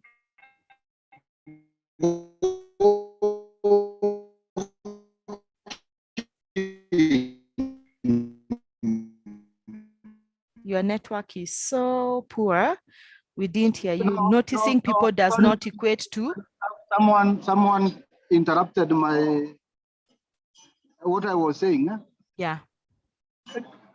And nilikuwa nasema that noticing people is different from staring. Of course. Yes. Yes. Yeah. Staring. Staring is another name for staring is I don't know how you say this. GAWK. Gawking. Actually, gawking is a form of sexual harassment. So you don't do that, then one imagines they are noticing someone. Very true. Then another thing on noticing people, there are some very important person or persons. And I know everyone is important, but there are those, they are not pretending as in that they are important. They have a net worth, they're important in their own right. So sometimes they feel offended when they see or feel that you are not taking notice of their presence. Okay. Sometimes when you ignore people, then they turn out to be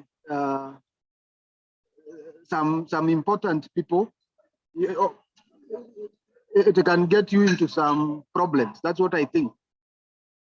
I'm reading some nice novel whereby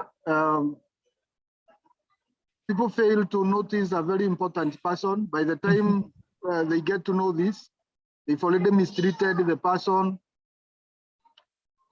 And once they know, or it is revealed to them that this is the commander-in-chief of some of the armed forces, they find themselves kneeling down. It's true, but yeah. One of the things, because now technology has, and I appreciate, is that that personal space is very important around how the first time I meet a person, how do I interact with you? They need to be that formality, formal approach, to be my self-awareness and my emotional intelligence. Whether it's the sweeper or whether it's the CEO, you know, I need to hold my brief until such a time I get to know who you are and stuff like that. So basic manners, what Catherine said. Good morning. My name is Catherine, and what's your name? And remember, or they say they are Dan and not saying Dan. And you're wondering, is that Dan? And asking them, what kind of a name is that? Who gave you that name? You know, the first meeting, it's not whatever. Also, if you know that you're meeting someone for the first time, I think you would do yourself a disservice around not finding a little bit more. You know, they could be the investor that who is coming to into your business. I mean, there's so many ways of finding out about a person. The internet does not lie. Go there, search them. Maybe they're on LinkedIn, Facebook, it is, and find out who they are in a nutshell. So you would actually miss an opportunity, and it would be extremely, which word do I want to use? If it was someone very important and you needed to acknowledge and hold them in that regard, and you miss that opportunity. However, I think on the flip side also is that if you think you're very important and come and tower over people, people will not follow you, and you will have no influence on them. You have rightly earned your importance. Maybe you've made your wealth over many years. You have created it. You have built it. You have worked hard. Rightfully, you deserve it. However, if you're going to just think, well, I'm going in here and everybody should be upstanding when I get in, and people don't do it because we have no idea who you are, and you feel offended and you take offense, then unfortunately that is wrong. However, if we know that you are coming and we said, oh, who is that person? We've never heard of him, you know, and we know who you are, we'll be able to know how to relate with you. But also on the flip side is that everybody is important. Then plugging in the area of you coming with a bloated ego. You're important, you're rich, you're wealthy, let's put it like that. But also how we notice you through open communication. You will not take offense if we do not come with our traditional gears and all of us are singing of your whatever. You will not take any offense. You will say they gave me the respect that I deserved. They dignified me as a human being, and we build a strong relationship, you know. And if you are that person who likes affirmation with traditional dances, we know that in a nice way, you say, I like to dance. So the next time I come here, we should all be dancing, and you say, oh, okay, fine. Anapenda kuimbia nyimbo za traditional dancing. So we will be there with our traditional ligaria, all of us. So I like the discussion around important people. There will be more people who are more influential because what they have done in the world, they will be standing out, everybody knows, and almost a natural occurrence when they get into the room, we'll all be upstanding, you know, until they say, okay, fine. And then there'll be also protocols that we need to follow. There'll be protocols in government. There are protocols. You can't come in after the president has come in, and the president comes in, we are all upstanding until he says, please sit down. The queen as well. So there are some protocols which are just basic and common sense of where we are, you know. So we need to find the space, important, notice people in the right way, so that we continue creating and influencing people positively, for them to empower people and for them to be productive. Next, don't compete with other people, Please, someone unmute. That was a good discussion. Anybody can? Someone unmute. Someone just unmute what it is on the screen. Don't compete with people. We had a nice discussion around that, so we'll just be wrapping up what it is. Don't compete with people. Yeah. Don't compete with people. Everyone wants to feel important and to feel that others recognize the importance. If we want to make a good impression on others, the most effective way to let them know we are impressed by them. Yeah. Thanks. Sorry, is to let them know that we are impressed by them. Yeah. Thank you very much. So so the way is what you do. I'm impressed by what you do. Simple, it's give compliments where it's due. Sometimes we fail to do that, even in the smallest of, you've heard in the grapevine as HR that XYZ is doing a remarkable job. Either actively go look for them and say, last week, I heard you did this. And I would like to commend you. That's keep at it. The line, encourage line managers, and that's why your HR business partners, in terms of when you actually told XYZ that I heard, did you did you tell them keep it up and stuff like that? So let's not hold the compliments of telling people how impressive they are. You did an outstanding job in your presentation. Sure that even if you have told your, let me just, if you have asked your team to develop the presentation, prepare the presentation, over the last 3 weeks, they have prepared the broad presentation. It looks good. It is the best presentation when it's put together. And the board chair says, that was a good presentation. Please don't take the brownie points. It's good. And that's why I say, hire people. You'll always be sitting and providing motivation and leadership and guidance and executing the strategy, but you must give its due recognition around, I work together with my team to come up with this. This is what the company, and this presentation was put together by my team, and I gave them the support that is needed. Not many people say that, and we forget that that big part that everybody plays in terms of bringing it in, okay? Okay, know when to correct others. Feedback, soliciting for feedback. Someone can read.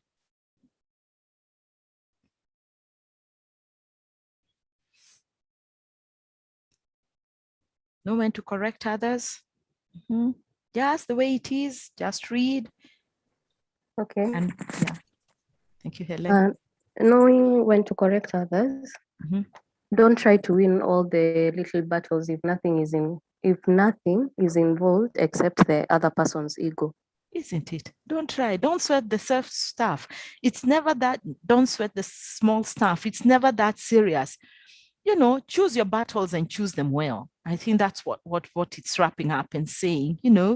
Not everything. Oh, you didn't put a full stop here. Honestly, then put the full stop. I might have missed it. You didn't. You forgot to put off the lights when you left the. You were the last person to use it. The lights and if it's continuous, then whatever, just one incident. We shouldn't blow things out of proportion. There'll be things that need immediate feedback and correction, but there are some things which are so mundane, it will just, our egos will just be blotted and everybody will start just making a mountain out of a molehill. And let me tell you guys, if you don't take anything out of today, ego is what breaks organization. My ego is more important than yours, and we'll see who is by the end of it, So no need, even if we have a good strategy, we have a good performance system in the organization, how we look after performance in this organization. The moment we are not able to understand other and ego gets into play, then it will be very for us to be able to move forward in the right direction. Okay, so thank you very much. Yes? It's just something that I remembered. In sort of to summarize that statement. Yeah. There's a statement that just says, do not major in minors. If minors are meant to be minors, then leave them like that. Don't major in the minors. Yeah, don't major. I think there's even is there a book like that? Is there a book or whatever? Yeah, don't major in the minors. Yeah, that's it. It's never that. We didn't have enough bread. Bread came. It was only, we ate more than it was meant for the whole department, but two of you in a meeting. Me, I got hungry. I took the last slice and you didn't find it. It's never that serious. After full of gluten and it will spread you like cheese. So yeah, so yeah, taking a good joke is really nice. Even if the situation is very dire, it lightens up the situation and everything that goes like it. But if we just are very serious, then whatever. Well said, Helen, don't major in minors. Yeah, you should know when to do it, what to say and how to do it. Avoid criticism. Yes, very, gawking and not noticing. Yeah, thank you very much. Yeah, great. Any question there? Thank you for your feedback there. So far, how are we doing? Do we want a 5-minute break or we continue? Then do we want a 5-minute break before we move to communication? Do you feel we want to, before we move to the principle of influence, or we just continue? I don't mind, whatever. We continue? Let's continue, isn't it? Then we just finish because we've got a while to go. Okay. So what do you think are some of the principles of influencing? Just given what we have been discussing and saying, some of the principles for influencing.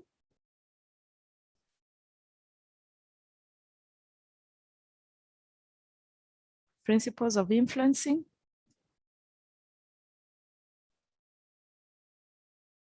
Okay.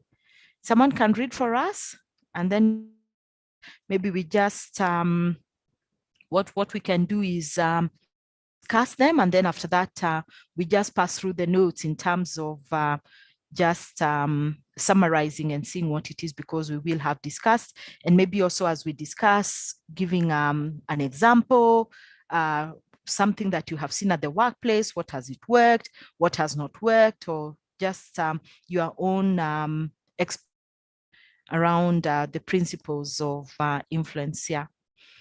The key principles of influencing people. Remember, your ability to influence others can empower people's development, accelerate results, and ultimately ensure an easier working environment. Anyone can unmute and read for us those principles? 1, 2, 3, 4, 5, 6. The 6 principles of influencing people. I can do that.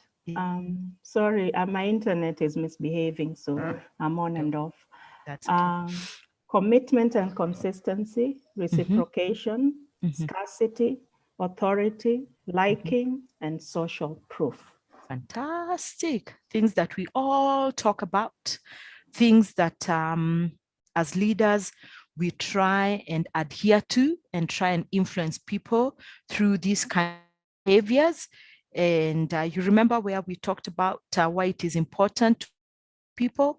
These are just it's validating and getting us to understand where we are and some of the real key principles of influencing people.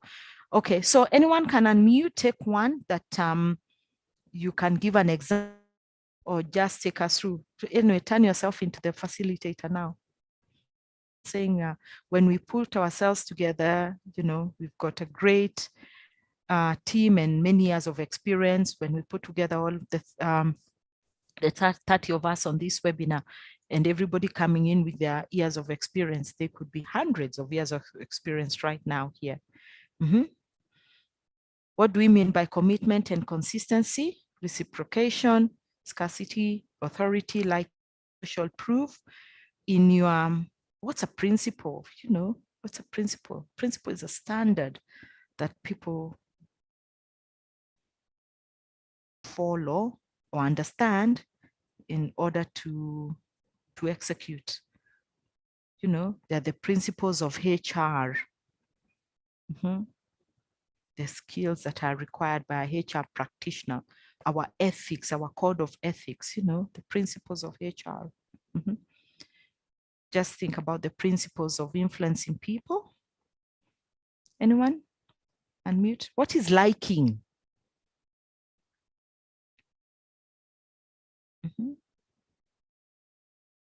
What is liking? Please unmute. Please unmute. One day I'll go to the studio and record a song on muting and muting. Please unmute, and it will become as a hit like Michael Jackson songs. And then you will be saying, oh, she used to say she will be it. And then you are trying to say, oh, okay. Can I get through to her? Remember, Mwalimu, I used to unmute. So unmute now. Just take one of the principles and try and explain it in your own way. But just give an example. Okay, I can try to explain scarcity. Yeah. I think the less people see you, the more they wonder, what can I say? The more they are curious about you. So in the event that you need to communicate or to send a message, then they give more attention to you. But ukiwa ati unaonekana kila mahali, watu wamekuzoea, wana joke na wewe nini, then it becomes quite difficult to influence them when things are serious. So that's my thinking on scarcity. Okay. So Helen, in your opinion, you think that leaders, they are out all the time with the people, giving high fives and finding out how they are, and then clear your throat. And now news to deliver to all of you, and they spin, drop silent. And then you say, the news that I'm delivering this morning is perhaps, let's say, for example, it's really good news, but when you say, I've got some really weighty news to bring to you guys this morning, and we are going to declare a 30% bonus to all of you. Woo, everybody is.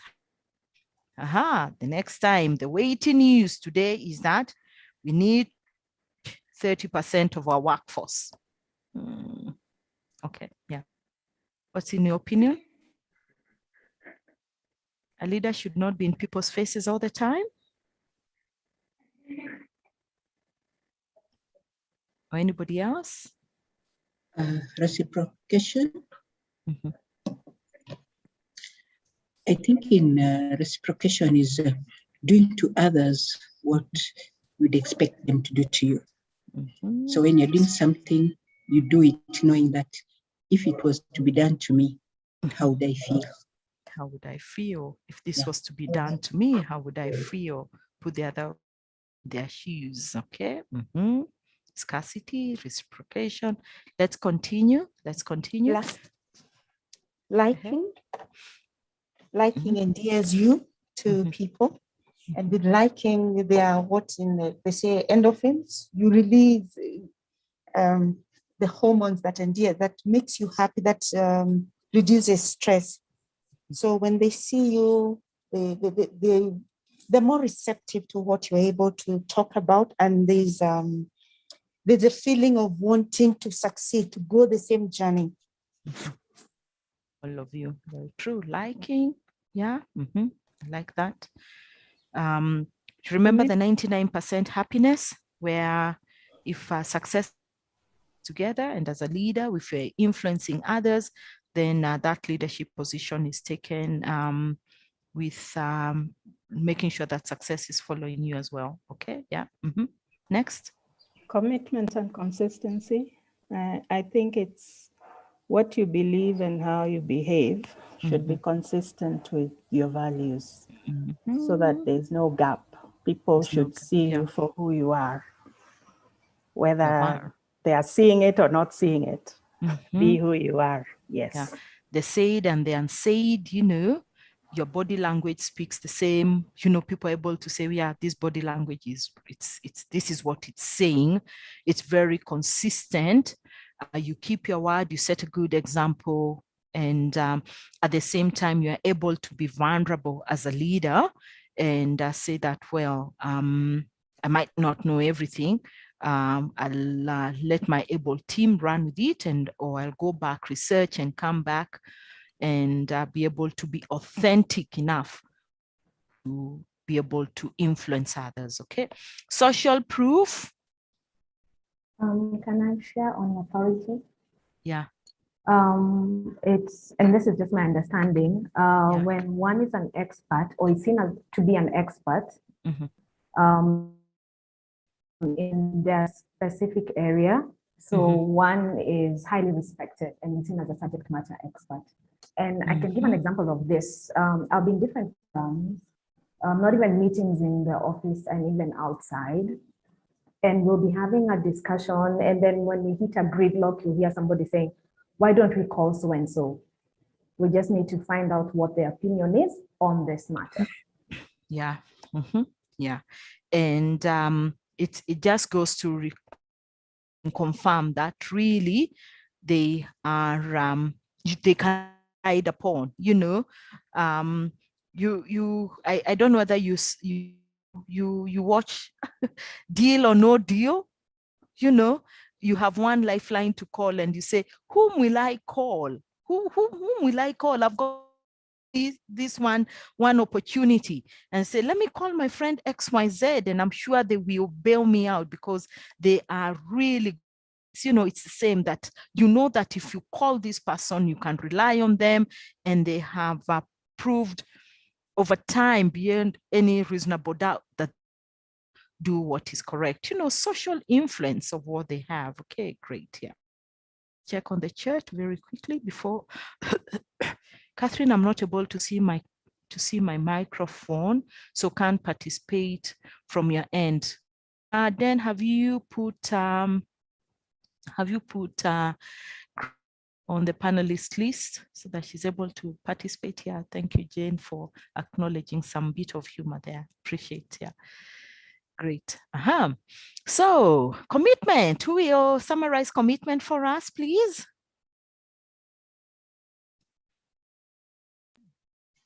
Okay, I can do it. Let me read it. Oh, okay. Nancy, go ahead. Thank you. Okay. Yeah, Nancy. Commitment and consistency. Yeah. Until a person is committed, there is hesitancy, the chance to draw back, and always ineffectiveness. Also, consistency is important because repetition of the same thought or physical action develops into a habit, which, repeated frequently enough, becomes an automatic reflex. The commitment and consistency rule states that once we make a decision, we will experience pressure from others and ourselves to behave consistently with that decision. As per this principle, a person can be pressured into making either good or bad decisions depending on his commitment and consistency of behavior. Thank you. Thank you very much. And just affirms what we had said, that there is nothing bad in the world of work like being an indecisive leader or person, that you are in making decisions and you have been given the authority to make a decision. I loved what one leader, one CEO I worked under, loved him.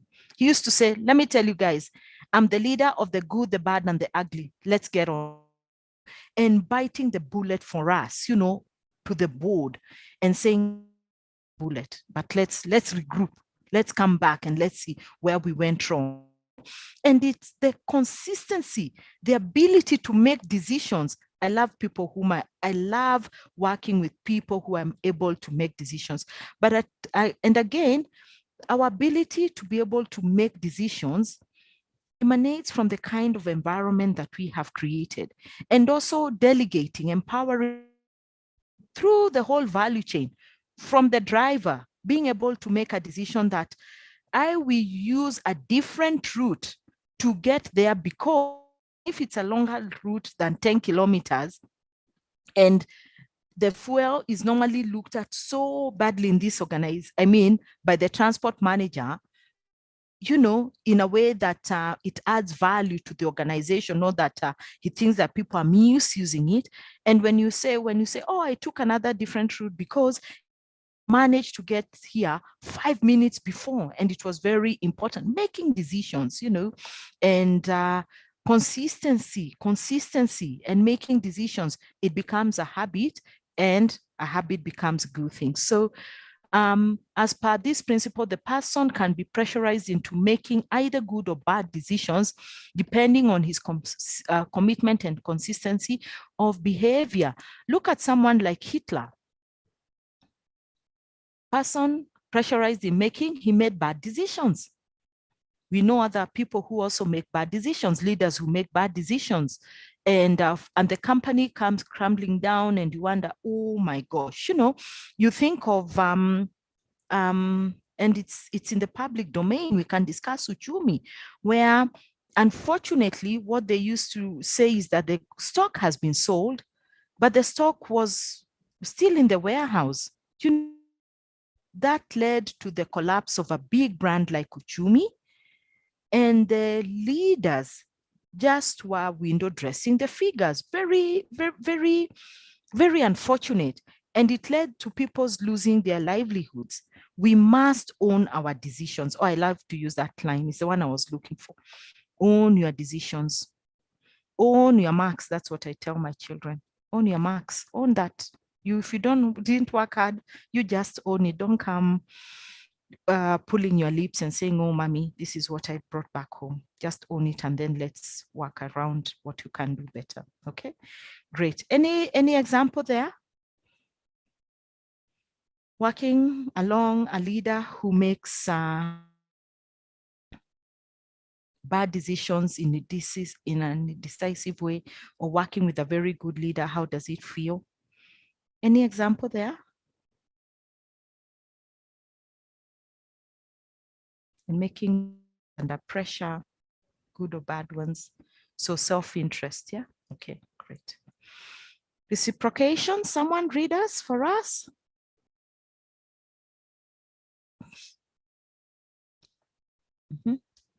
Reciprocation? Yeah. Let me read it. Yeah. Oh, Grace, you're on. I think you should. Yeah, finally, Grace, now that welcome. You're there. Finally, continue. You must have been feeling like a stepchild, land of Ionda. Welcome to the real family. I was my own orphan. Oh, your own orphan over there, but you held it well. Good consistency and commitment. Yeah. Go ahead. Nancy, continue. Nancy, please continue. Okay. I thought it was Grace. Okay, Grace, just read. Okay, I'll go ahead. Reciprocation. Reciprocation is important in order to influence others, because when you give yourself, you receive more than you give. This is because trying to get without first giving is as fruitless as trying to reap without having sown.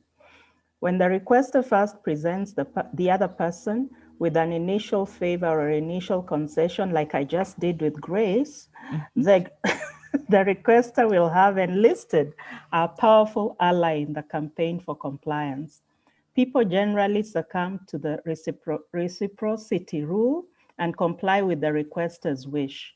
The rule of reciprocation states that humans have an inherent desire to return favors. By doing a favor, you can influence a person to return the favor in the form of buying your products or services. Very well summarized. Kindness begets kindness. But again, we have taken that game of saying, why are they being so good to me? They must be something in return.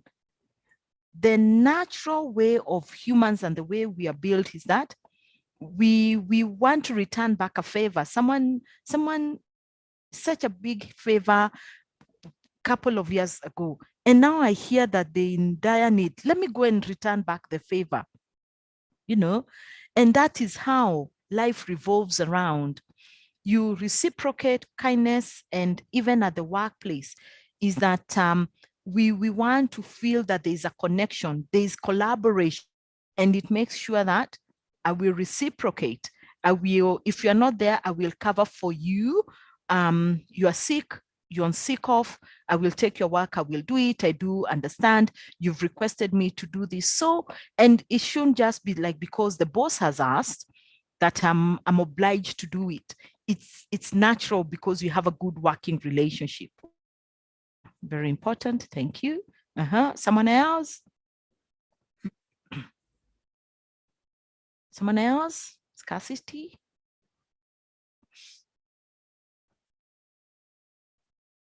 Unmute yourself. Yes, Catherine. Oh, okay, thank you. Scarcity. The principle of scarcity states that we are more easily persuaded when the resource is limited. The primary reason scarcity is so effective for influencing people is that generally we are more motivated by loss than gain.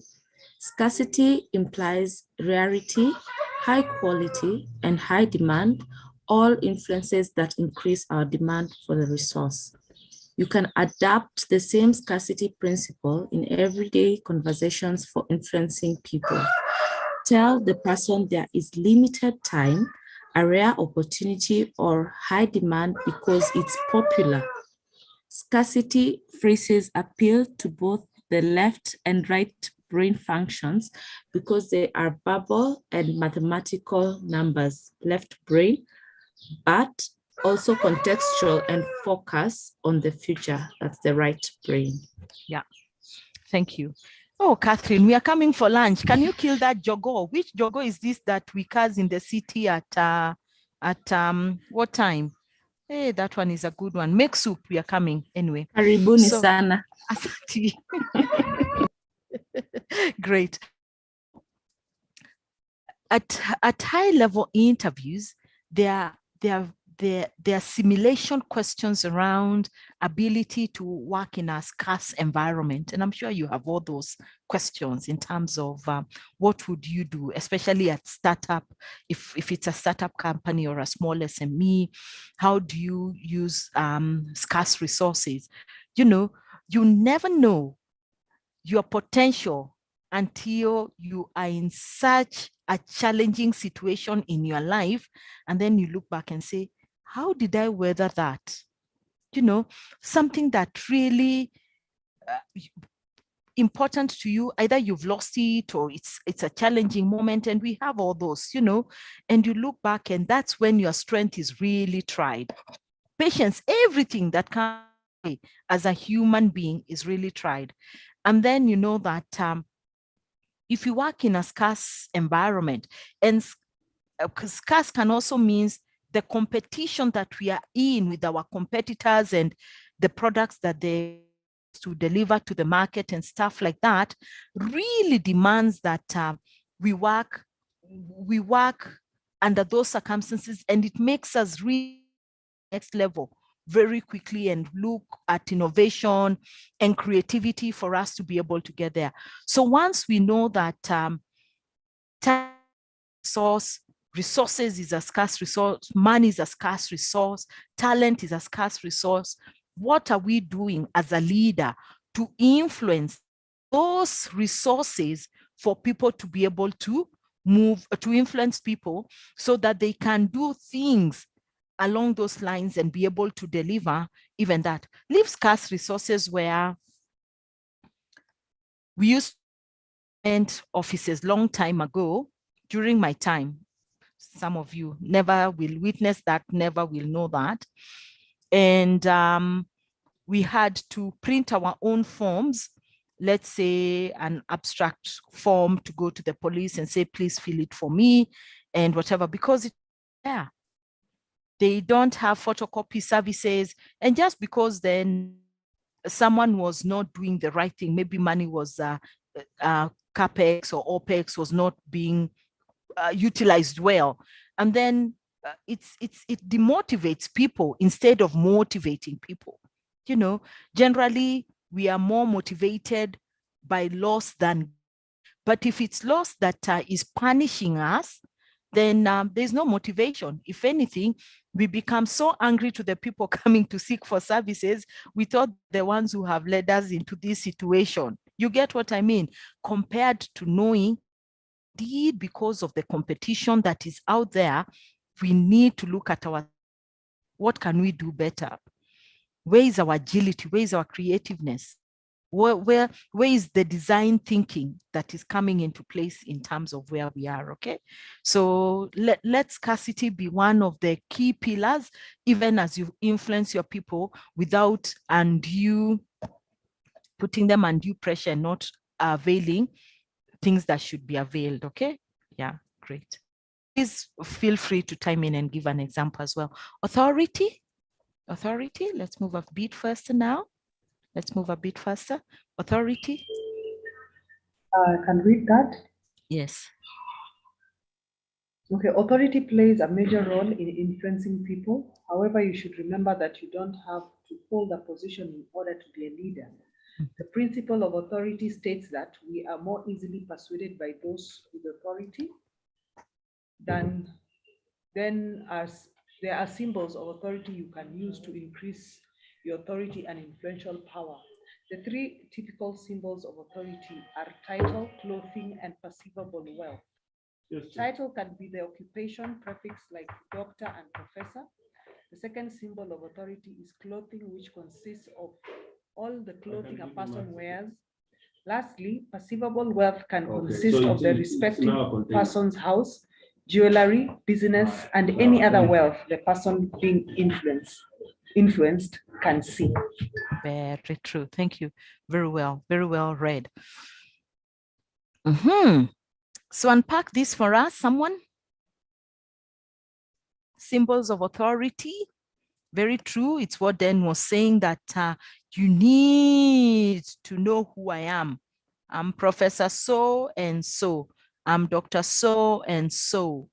I'm engineer, I'm architect, so and so, symbol of authority. And that comes because we know that within that, what you have been able to achieve, it took long work, it took hard work, long hours of study, and you've been able to influence the society, especially if you are a well-known person, on heading a great university, they've tried and tested and stuff like that. Clothing, looking at people, knowing, oh, they have worn an expensive watch, expensive shoes, stuff like that. Sometimes, this one, it reminds me of another story. A friend of mine is a very successful entrepreneur.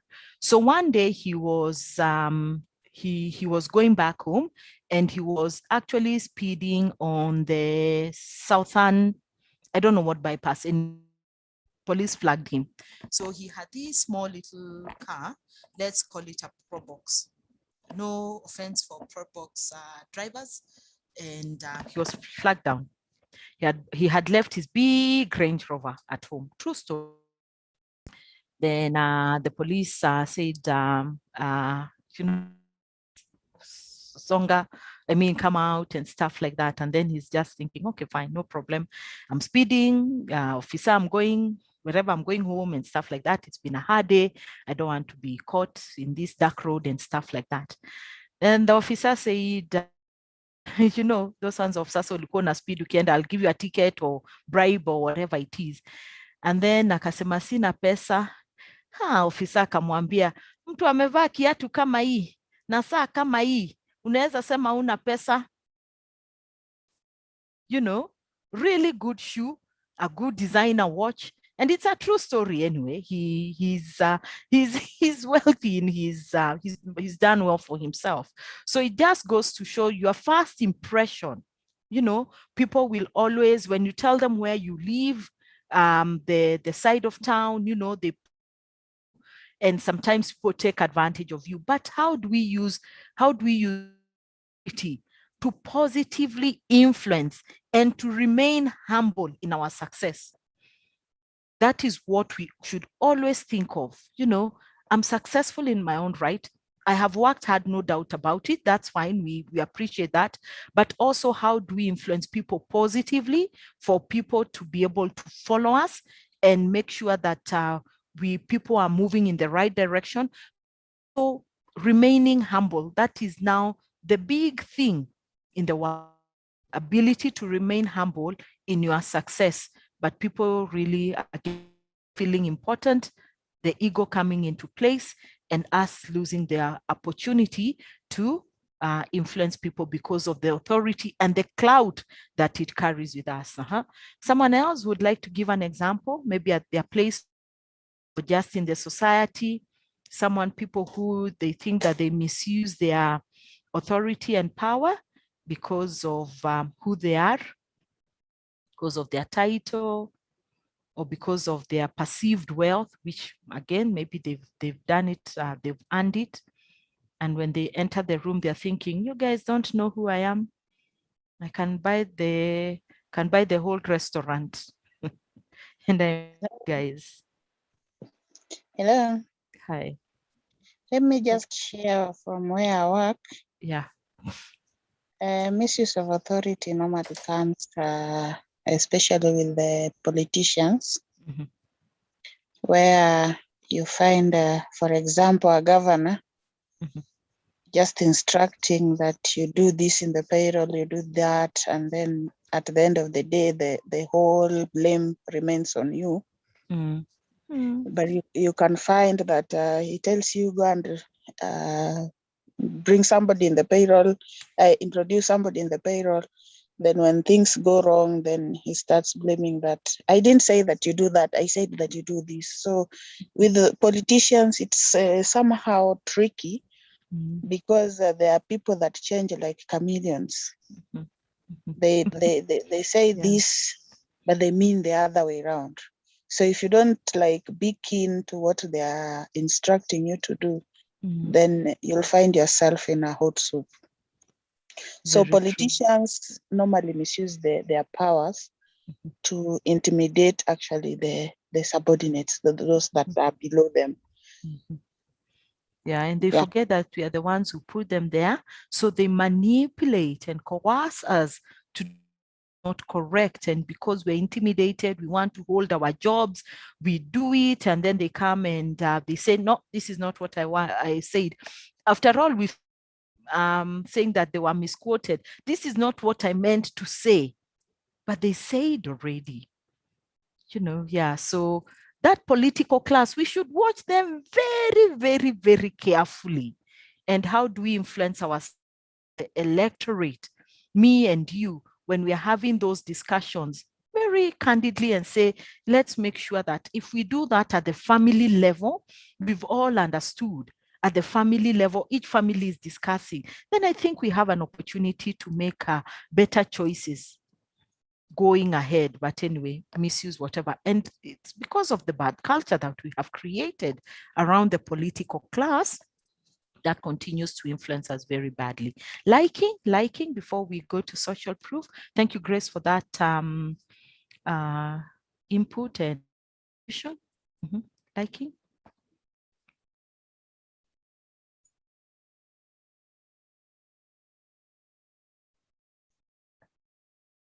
And summarize it for us. Anyone? Let me read, madam. Thank you. An important principle of influencing people is that leadership comes through respect, and a large part of respect comes from liking someone. This is because each man is led by his own liking. The principle of liking says that people will say yes more often to those they like. If there was a situation of choosing who could likely follow your request between a complete stranger versus a friend, you can be very confident in knowing your friend is more likely to comply with your request than the stranger. There are 6 principles of liking: physical attractiveness, familiarity, compliments, association, cooperation, and similarity. Very true. Thank you, Benjamin. 6 principles of liking. Physical attractiveness, we enjoy the same thing. We come from the same village. Wait till you find someone at your workplace and that they've employed and your village borders mine. You click completely. No, na mahindi imeanza kumea. We've just have that call, attractiveness, and also how I perceive, I like people who are of this body nature and build and stuff like that. That's a like.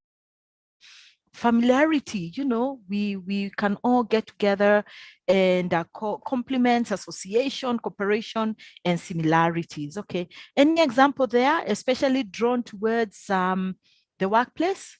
Anything there? Catherine, I want to add the 7th principle there. Economic power. Economic power, very true. Tell me about economic power.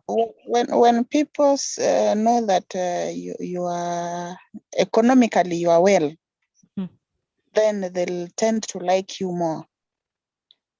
I'll continue giving example with politicians.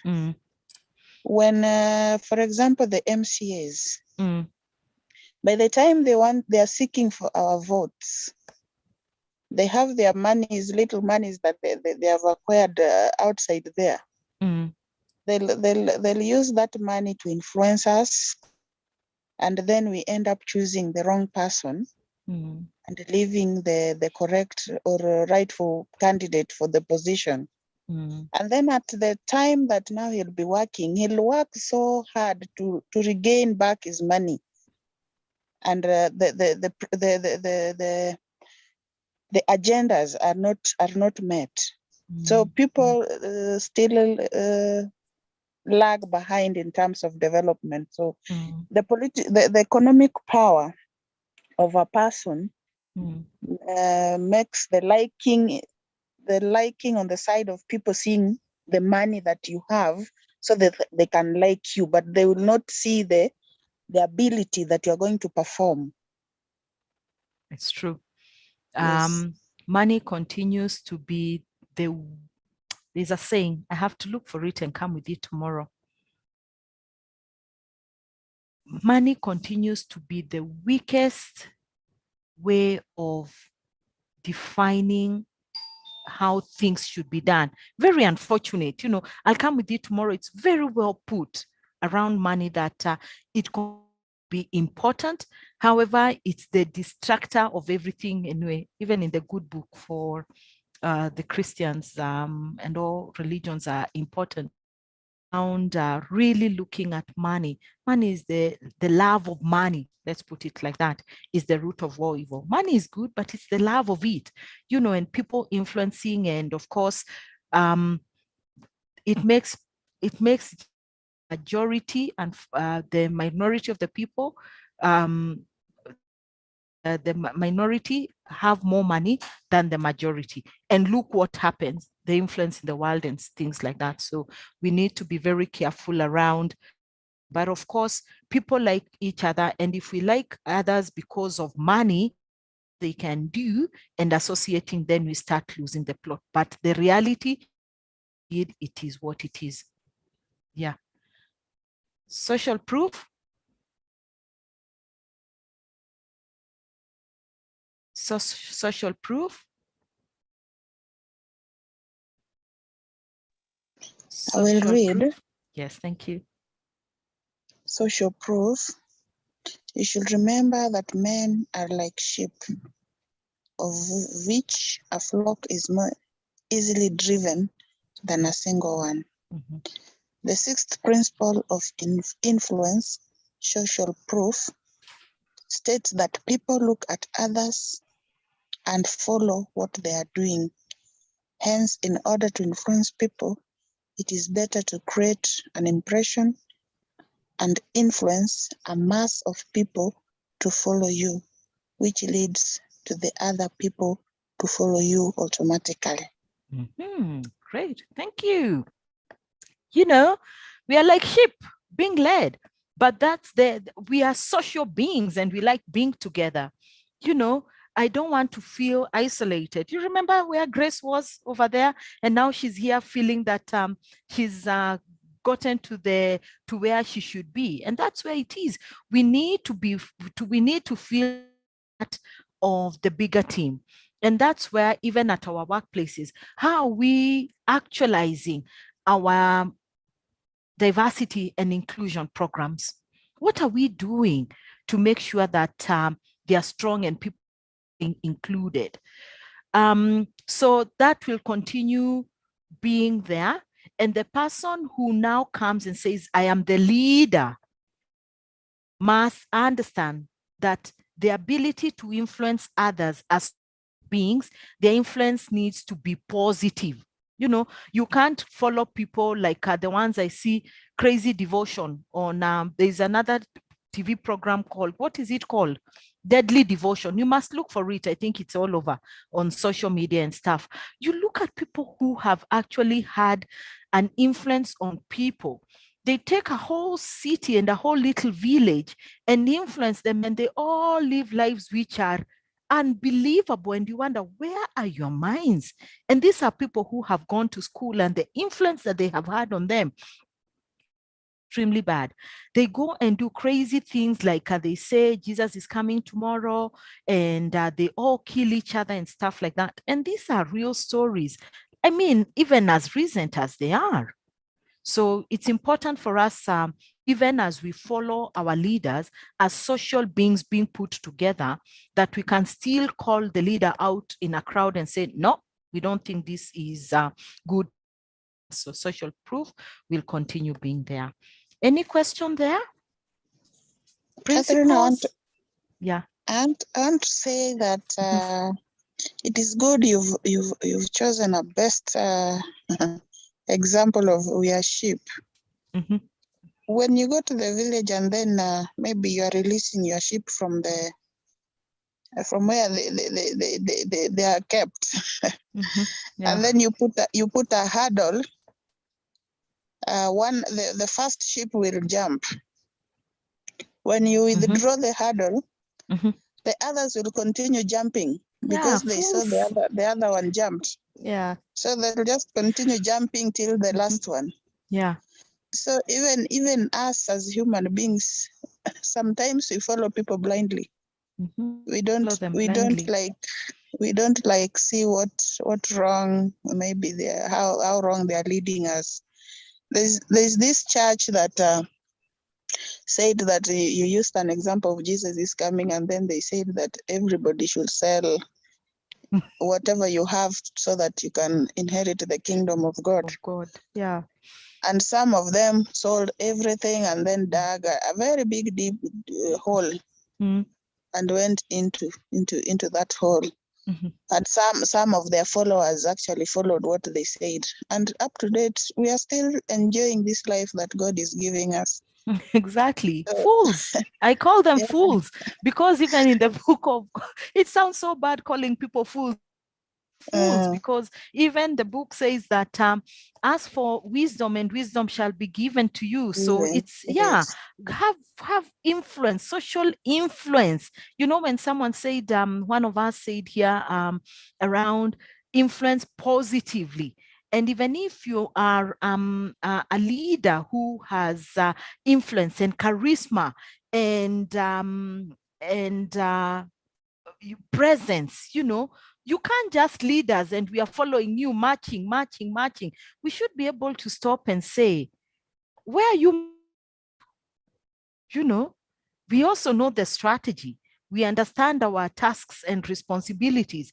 I understand my targets, but the way you are pushing us to that direction, it's not it. It's like the story of Uchumi again, or even all these companies, Fortune 500, where leaders have, saying that we are making profits, but we are not making profits, or just refusing to whistleblow when things are not going right. And we say, well, we'll try and stuff like that. We need to be able, you remember the case of KPMG in South Africa?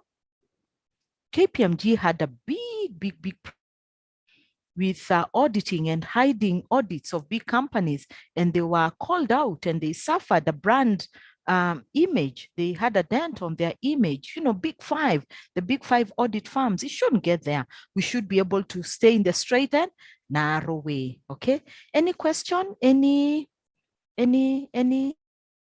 addition to that deliberation? Deliberation.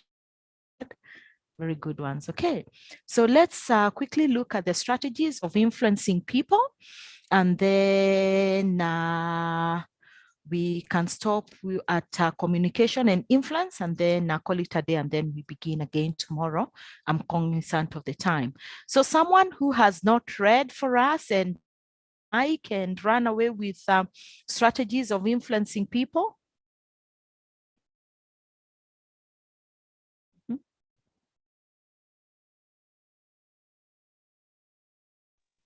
Strategies for influencing.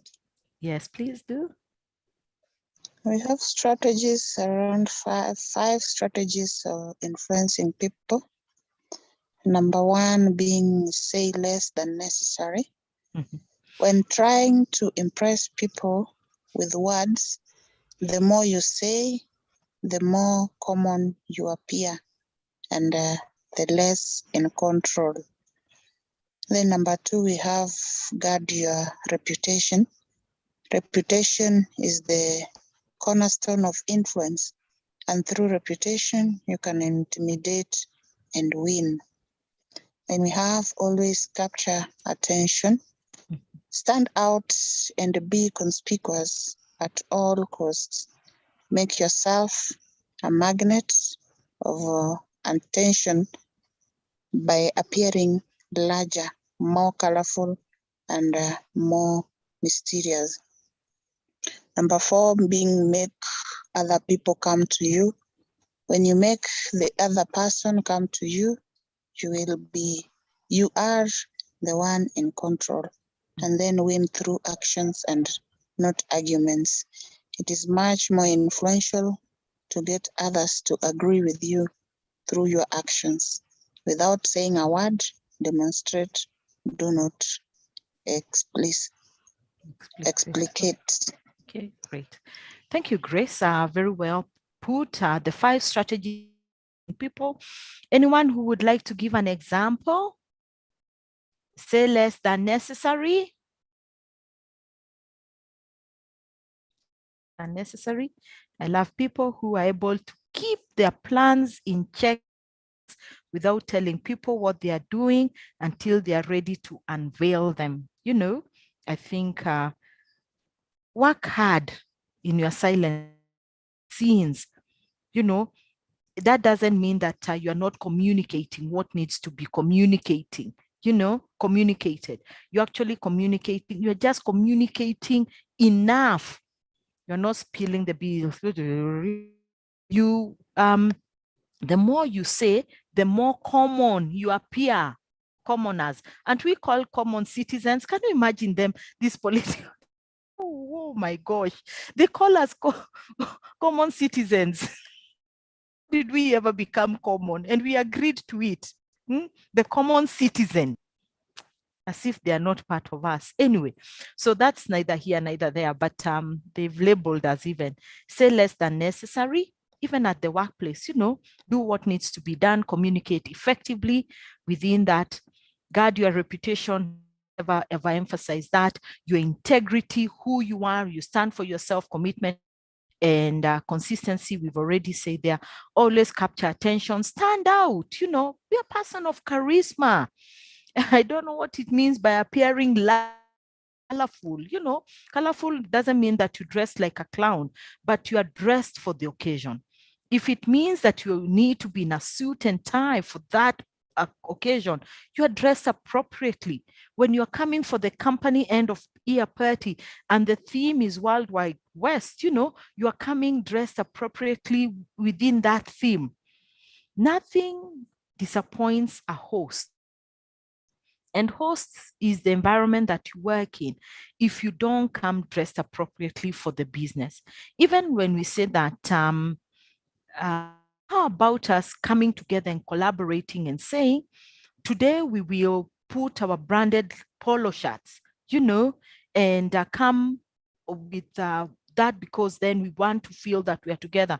And someone just decides, after all, shirt has faded, advanced marketing to give me another one. It is going like this time. You know, yes, you have said it, but how about making effort? Make effort for someone. When someone invites you and says it's an all-white party, don't go, you know, stuff like that. Pay attention and endear yourself to those circumstances. Make other people come to you. That's, you know, it's an open door policy. But what we are trying to say is that influencing people, when you are a good person, people will come. People follow you. It's not that they're being forced to come, you know, naturally they are coming to you. You are influencing them. You're making them be on your side. Whatever discussions you have all agreed and they are on your side. Win through actions and not arguments, you know. Okay, have your facts and figures right and making sure that you're working towards that and it's actualizing and you can be able to back up your data, you're able to make a decision, you're asking people for their opinion, and you'll be able to influence people. So those 5 strategies continue to be things that you can use for yourself to be able to get to the next level. Any question there? Any input? Things you have seen at the workplace? Remember about manipulation and wanting people to follow you? Anyone? Anyone? Okay, let's continue. Someone to read very quickly. Influencing people. Then we, whatever. If someone else can unmute. Okay, let me read. Thank you. The next one is keep people dependent on you. To maintain your influence, you must always be needed and wanted. Wow. The more you are relied on, the more influence you have. The second one. Yeah. So how would you keep people dependent on you? Is it a bad thing? The more you are relied on, what makes you to be relied on? I think it goes back to the things we've been saying. You're consistent, you're committed, yeah. You have what it takes, you're there when needed, all those and more. Yeah, you have the expert. Yes. Thank you very much. Let's continue. The second one, appeal to people's self-interest. Influence people by showing them what lies in it for their benefit and emphasize it out of proportion. Wow. Then the third one, use scarcity. The more you're seen and heard from, the more common you appear. You must learn when to leave. Create value through scarcity. Successful leaders leave the stage when they have the loudest applause. You know, I'm leaving this organization, the succession planning, and we can point out many in corporate world in this country who have left the stage when it is at the most. Yeah. Continue. Thank you. The fourth one, never isolate yourself. Isolating yourself cuts you off from valuable information and makes you conspicuous and an easy target. Circulate among people, find allies and mingle. Increase your networks. That's what we are here to do. Then the final one we have here is never offend anyone. Everyone will not react to your strategies in the same way. Never offend or deceive anyone. Okay. Honesty. Offend. I mean, offend is very different from having a difference of opinion. We agree? Don't attack the person, attack the situation, you know? So because when we offend people, people take long to recover from it and people stop trusting you and you will not be able to influence them. But if we have a different varied opinion from the other person, sometimes the majority and you are so well fixated in, well, me, this is what I think and this is how we should go. Even as a leader, you should be able to sit ground, and even if it doesn't go right, you will not come back, but I told you guys it's not going to work, what did you do? There's a big difference between offending someone and having difference of opinion. Very quickly, strategies. Let's continue. Someone else, and you can stop and maybe just give input as you read, or just like what Catherine, I want to say something on strategy number 2. Yeah. That was talking about appealing to people's self-interest. I think this is where, even when we were young, we were being told, when you want somebody to eat fish, you teach that person how to fish, but not to give the literal fish itself, because you'll give today, you'll give tomorrow. This person will not know what it takes to look for that fish that you are giving out. So when you want people, when you want to influence people, maybe to capacity build them, you show them how to do the actual thing, but not just like giving out money, like today, tomorrow you give, the other day. Like my mom used to tell us that when I give you a pair of shoes, you'll not be able to take care of that pair of shoes. But when you work for it, you'll be able to take good care of that pair of shoes very well than the one that you've just been donated for. Very true. Yeah, work hard. When you are young, you go to the farms, you work, you get your 50 shillings, you put it together. By the time you're going back to school, voila, my piggy bank. Who knew about piggy bank? Piggy banks were from the days of 1900s, they were still there. So the act of empowering people, what is it? If I work harder, if I do my own thing, I will get better at it, and I'll be able to be more independent, influence people positively. Thank you. Another person to read quickly for us.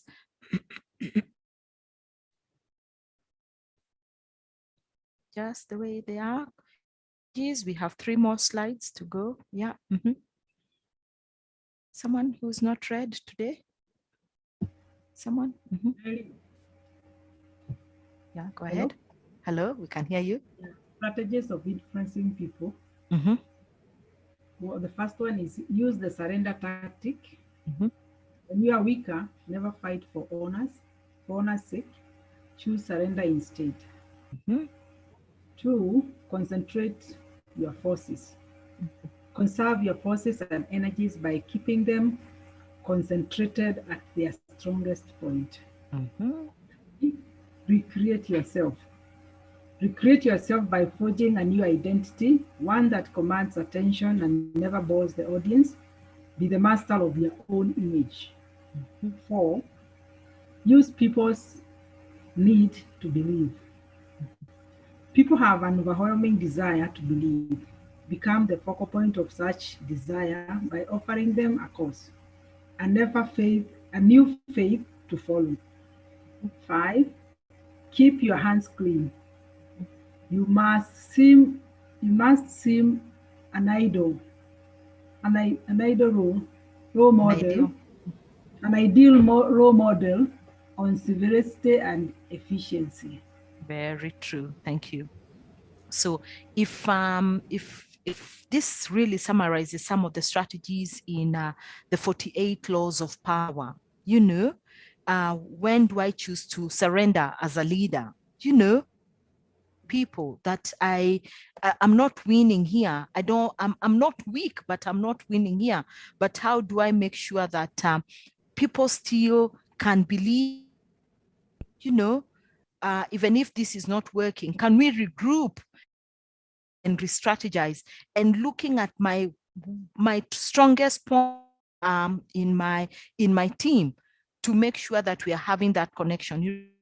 You are strong as your weakest link on those kind of things. Keeping your hands clean. You must be the ideal role model, so it's still just building.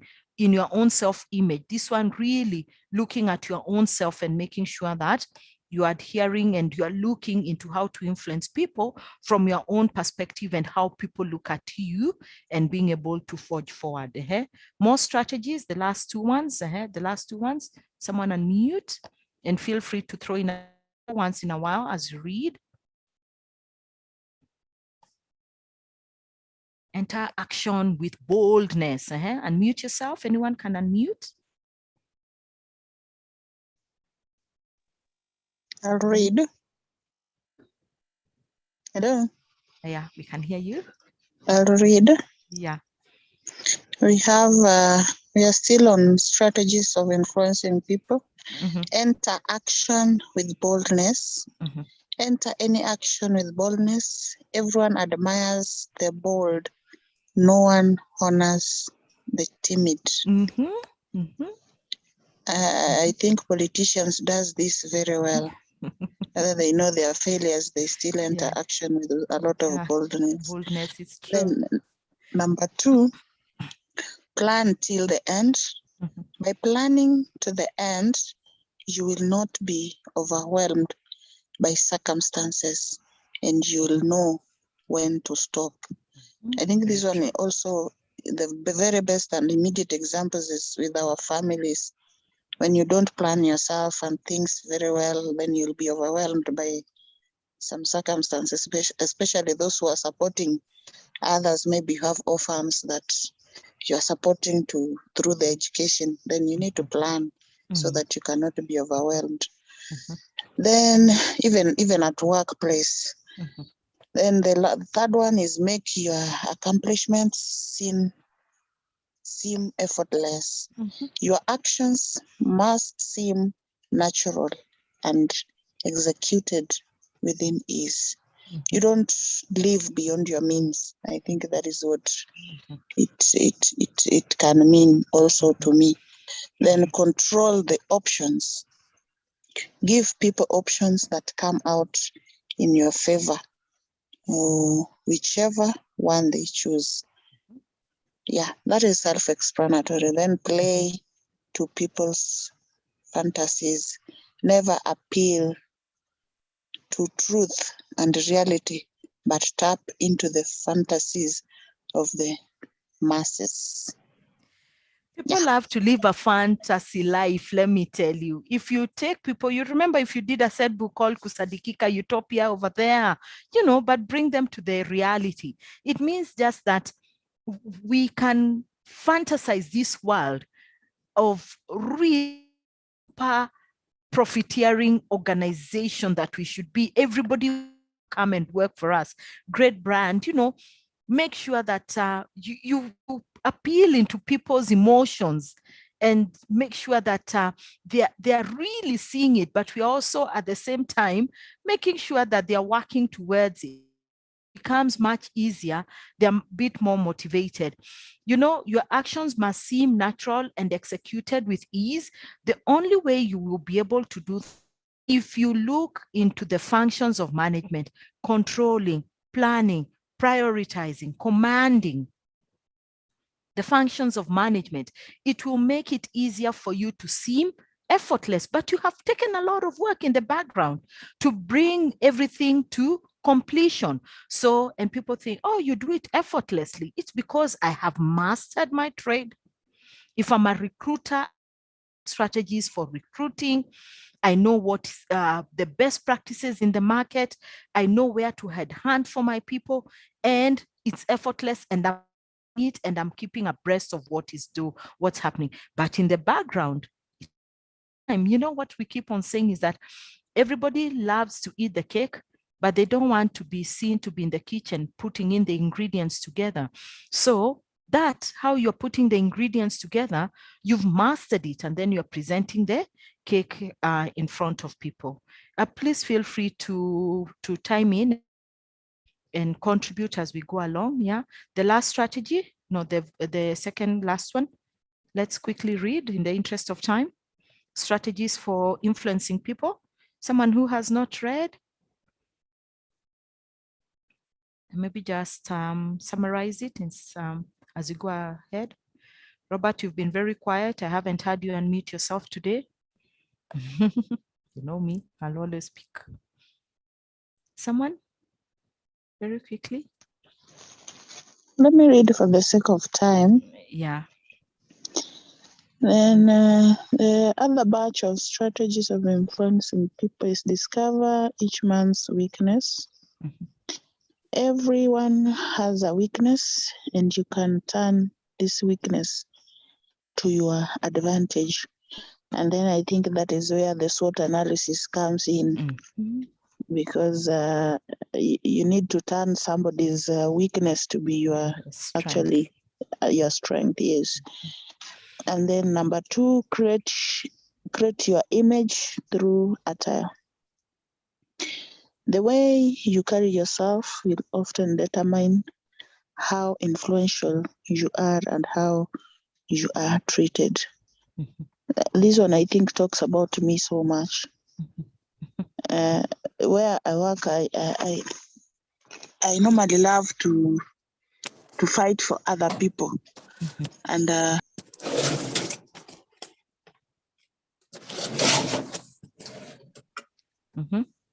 please always be present at job so that you can focus. And then number 3 says master the art of timing. Never seem to be in a hurry. Hurry betrays a lack of control over yourself and other over time. Then merge with others, influence people by blending in with them and nurturing the common touch of the group. And then last, stay calm. Then anger and emotions are strategically counterproductive. You must always stay calm and objective. Yeah. True. Thank you very much. The way you carry yourself often determines how influential you are and how you are treated. You know, create your own attire, create your own image. Attire is your consistent way of how you dress. We know someone like Steve Jobs. He always dressed in a black turtleneck, a black trouser, a black polo shirt, a black trouser, and that became his image. You know, even Michael Zuckerberg, is he also in black and black? Black and black, you know, black has a way of capturing people's attention, you know, and they dropped off. And they also taught the world that it's not just about being in a tie, a suit and tie, that will command respect. You know, image and attire, our judiciary, the law practice, they put on the wigs and don't in their gowns. You know, that is the attire, and they command that respect. So how you carry yourself consistently for any occasion, I keep on saying, if you are the only person in the organization that Friday, you and the CEO said, I'm on call with this investor, the president of the country is downstairs, would you feel comfortable enough to go and welcome the president? Take every time is an opportunity time, you know. So don't be caught. Look at opportunities and make sure that even if, let's say, whatever, are you able just to maybe say, well, if I put on this jacket, then I look presentable and go whatever. Or even you are comfortable in what you wear. I look at people who are always pulling their skirts when they are walking in town. I thought, didn't you pull it before you left your house? Why are you pulling it now? Anyway, that's talk for another day. The last strategy, allow me to read. Strike the leader, and hard will follow. Influence and impress the leader of the group, and the rest of the group will be influenced automatically. Work on the heart and minds of others. You must seduce others into wanting to move in your direction by operating on their individual psychologies and weaknesses. Never appear to be too perfect. Nobody is perfect after all. It is smart to occasionally display defects and admit to harmless vices in order to deflate envy and appear more human and approachable. You know, we know people who are perfectionists, and that's where we said don't measure on the minors. You use the mirror effect.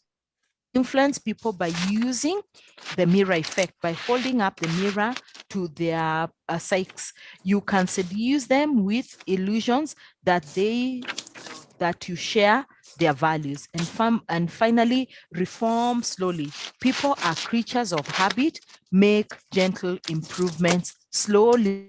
When you want to change a culture, you don't say one day, oh, we are changing this culture, we've done away with that culture, now we have a new culture. It's over time that we build this over again. So I know we've overrun our time. I also have another meeting to go to, actually starting 6 minutes past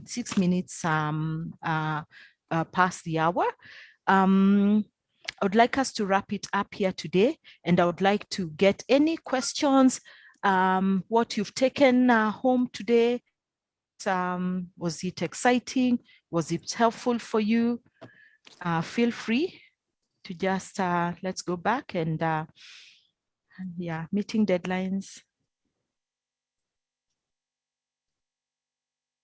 Oh, I can't navigate. Sorry, Wanja, you are not put on the participants list. I'm sorry. Okay, we'll ask Dan to do that. Was it enjoyable? Did you learn something new? Anything that you're taking away? Strategies for influencing people as an overall. Tomorrow we'll start with communication and feedback. Yeah, it was a great session. Thank you, Sarah. Anybody else?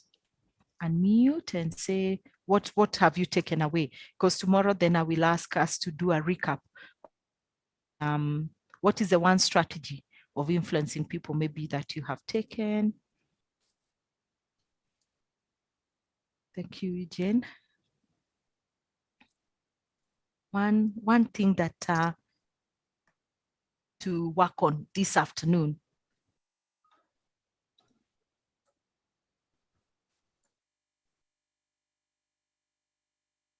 I'm sure you'll unmute tomorrow. Thank you, Catherine. One take home for mine is you win others through actions, not arguments. Very true. You win others through actions. Someone else? What are you taking away? I can also say something. Saying less than necessary. That one for me, take home. Thank you. They're fantastic. Also, someone else, take say less than necessary, and you have the final product. Yeah, but remember to communicate appropriately. Yes. Someone else? Yeah, Catherine. Yes. I would say it's a combination of all the strategies. You really can't isolate one and run with it, but you need to blend all the strategies together. Yeah. As a leader or someone who's others, even working in a team, I like what Robert has said. We cannot isolate. And we take the ones that we know that as a person, I possess some of these very strong attributes, and capitalize them and run with them. But also as a leader, blending all of them together and knowing in which situation should I be using this one more based on the situation that we are in, and continuously make sure that I'm leading the team well in order to get their influence. Someone else? Thank you, Robert, for that. And thank you for all the chats that are coming in. Yeah, don't sweat the small stuff. Yeah. Manager of the good, the bad, and the ugly. That's my catchphrase. Owning it. Keep owning it. It's true. Yeah, great. Someone else? Okay, great. Then if there's no more, yeah. today. Yeah, very impactful. Thank you.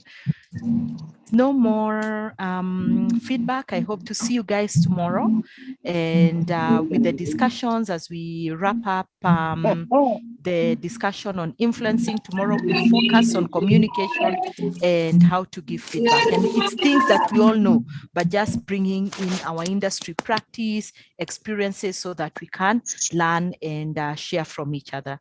So then, thank you for this session. We wish everybody a good day, and I hope to see you tomorrow bright and early at 8:30. Yeah. Okay. Say something. Thank you very much, Catherine. You've done a wonderful dissection of the past day of this session, building influence.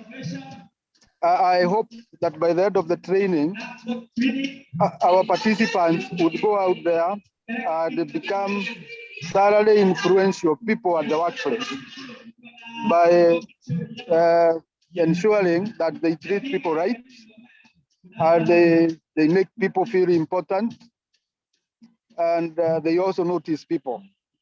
Fantastic. So I look forward to the second session of this training, and we see how it goes. Thank you very much. Yeah. I'm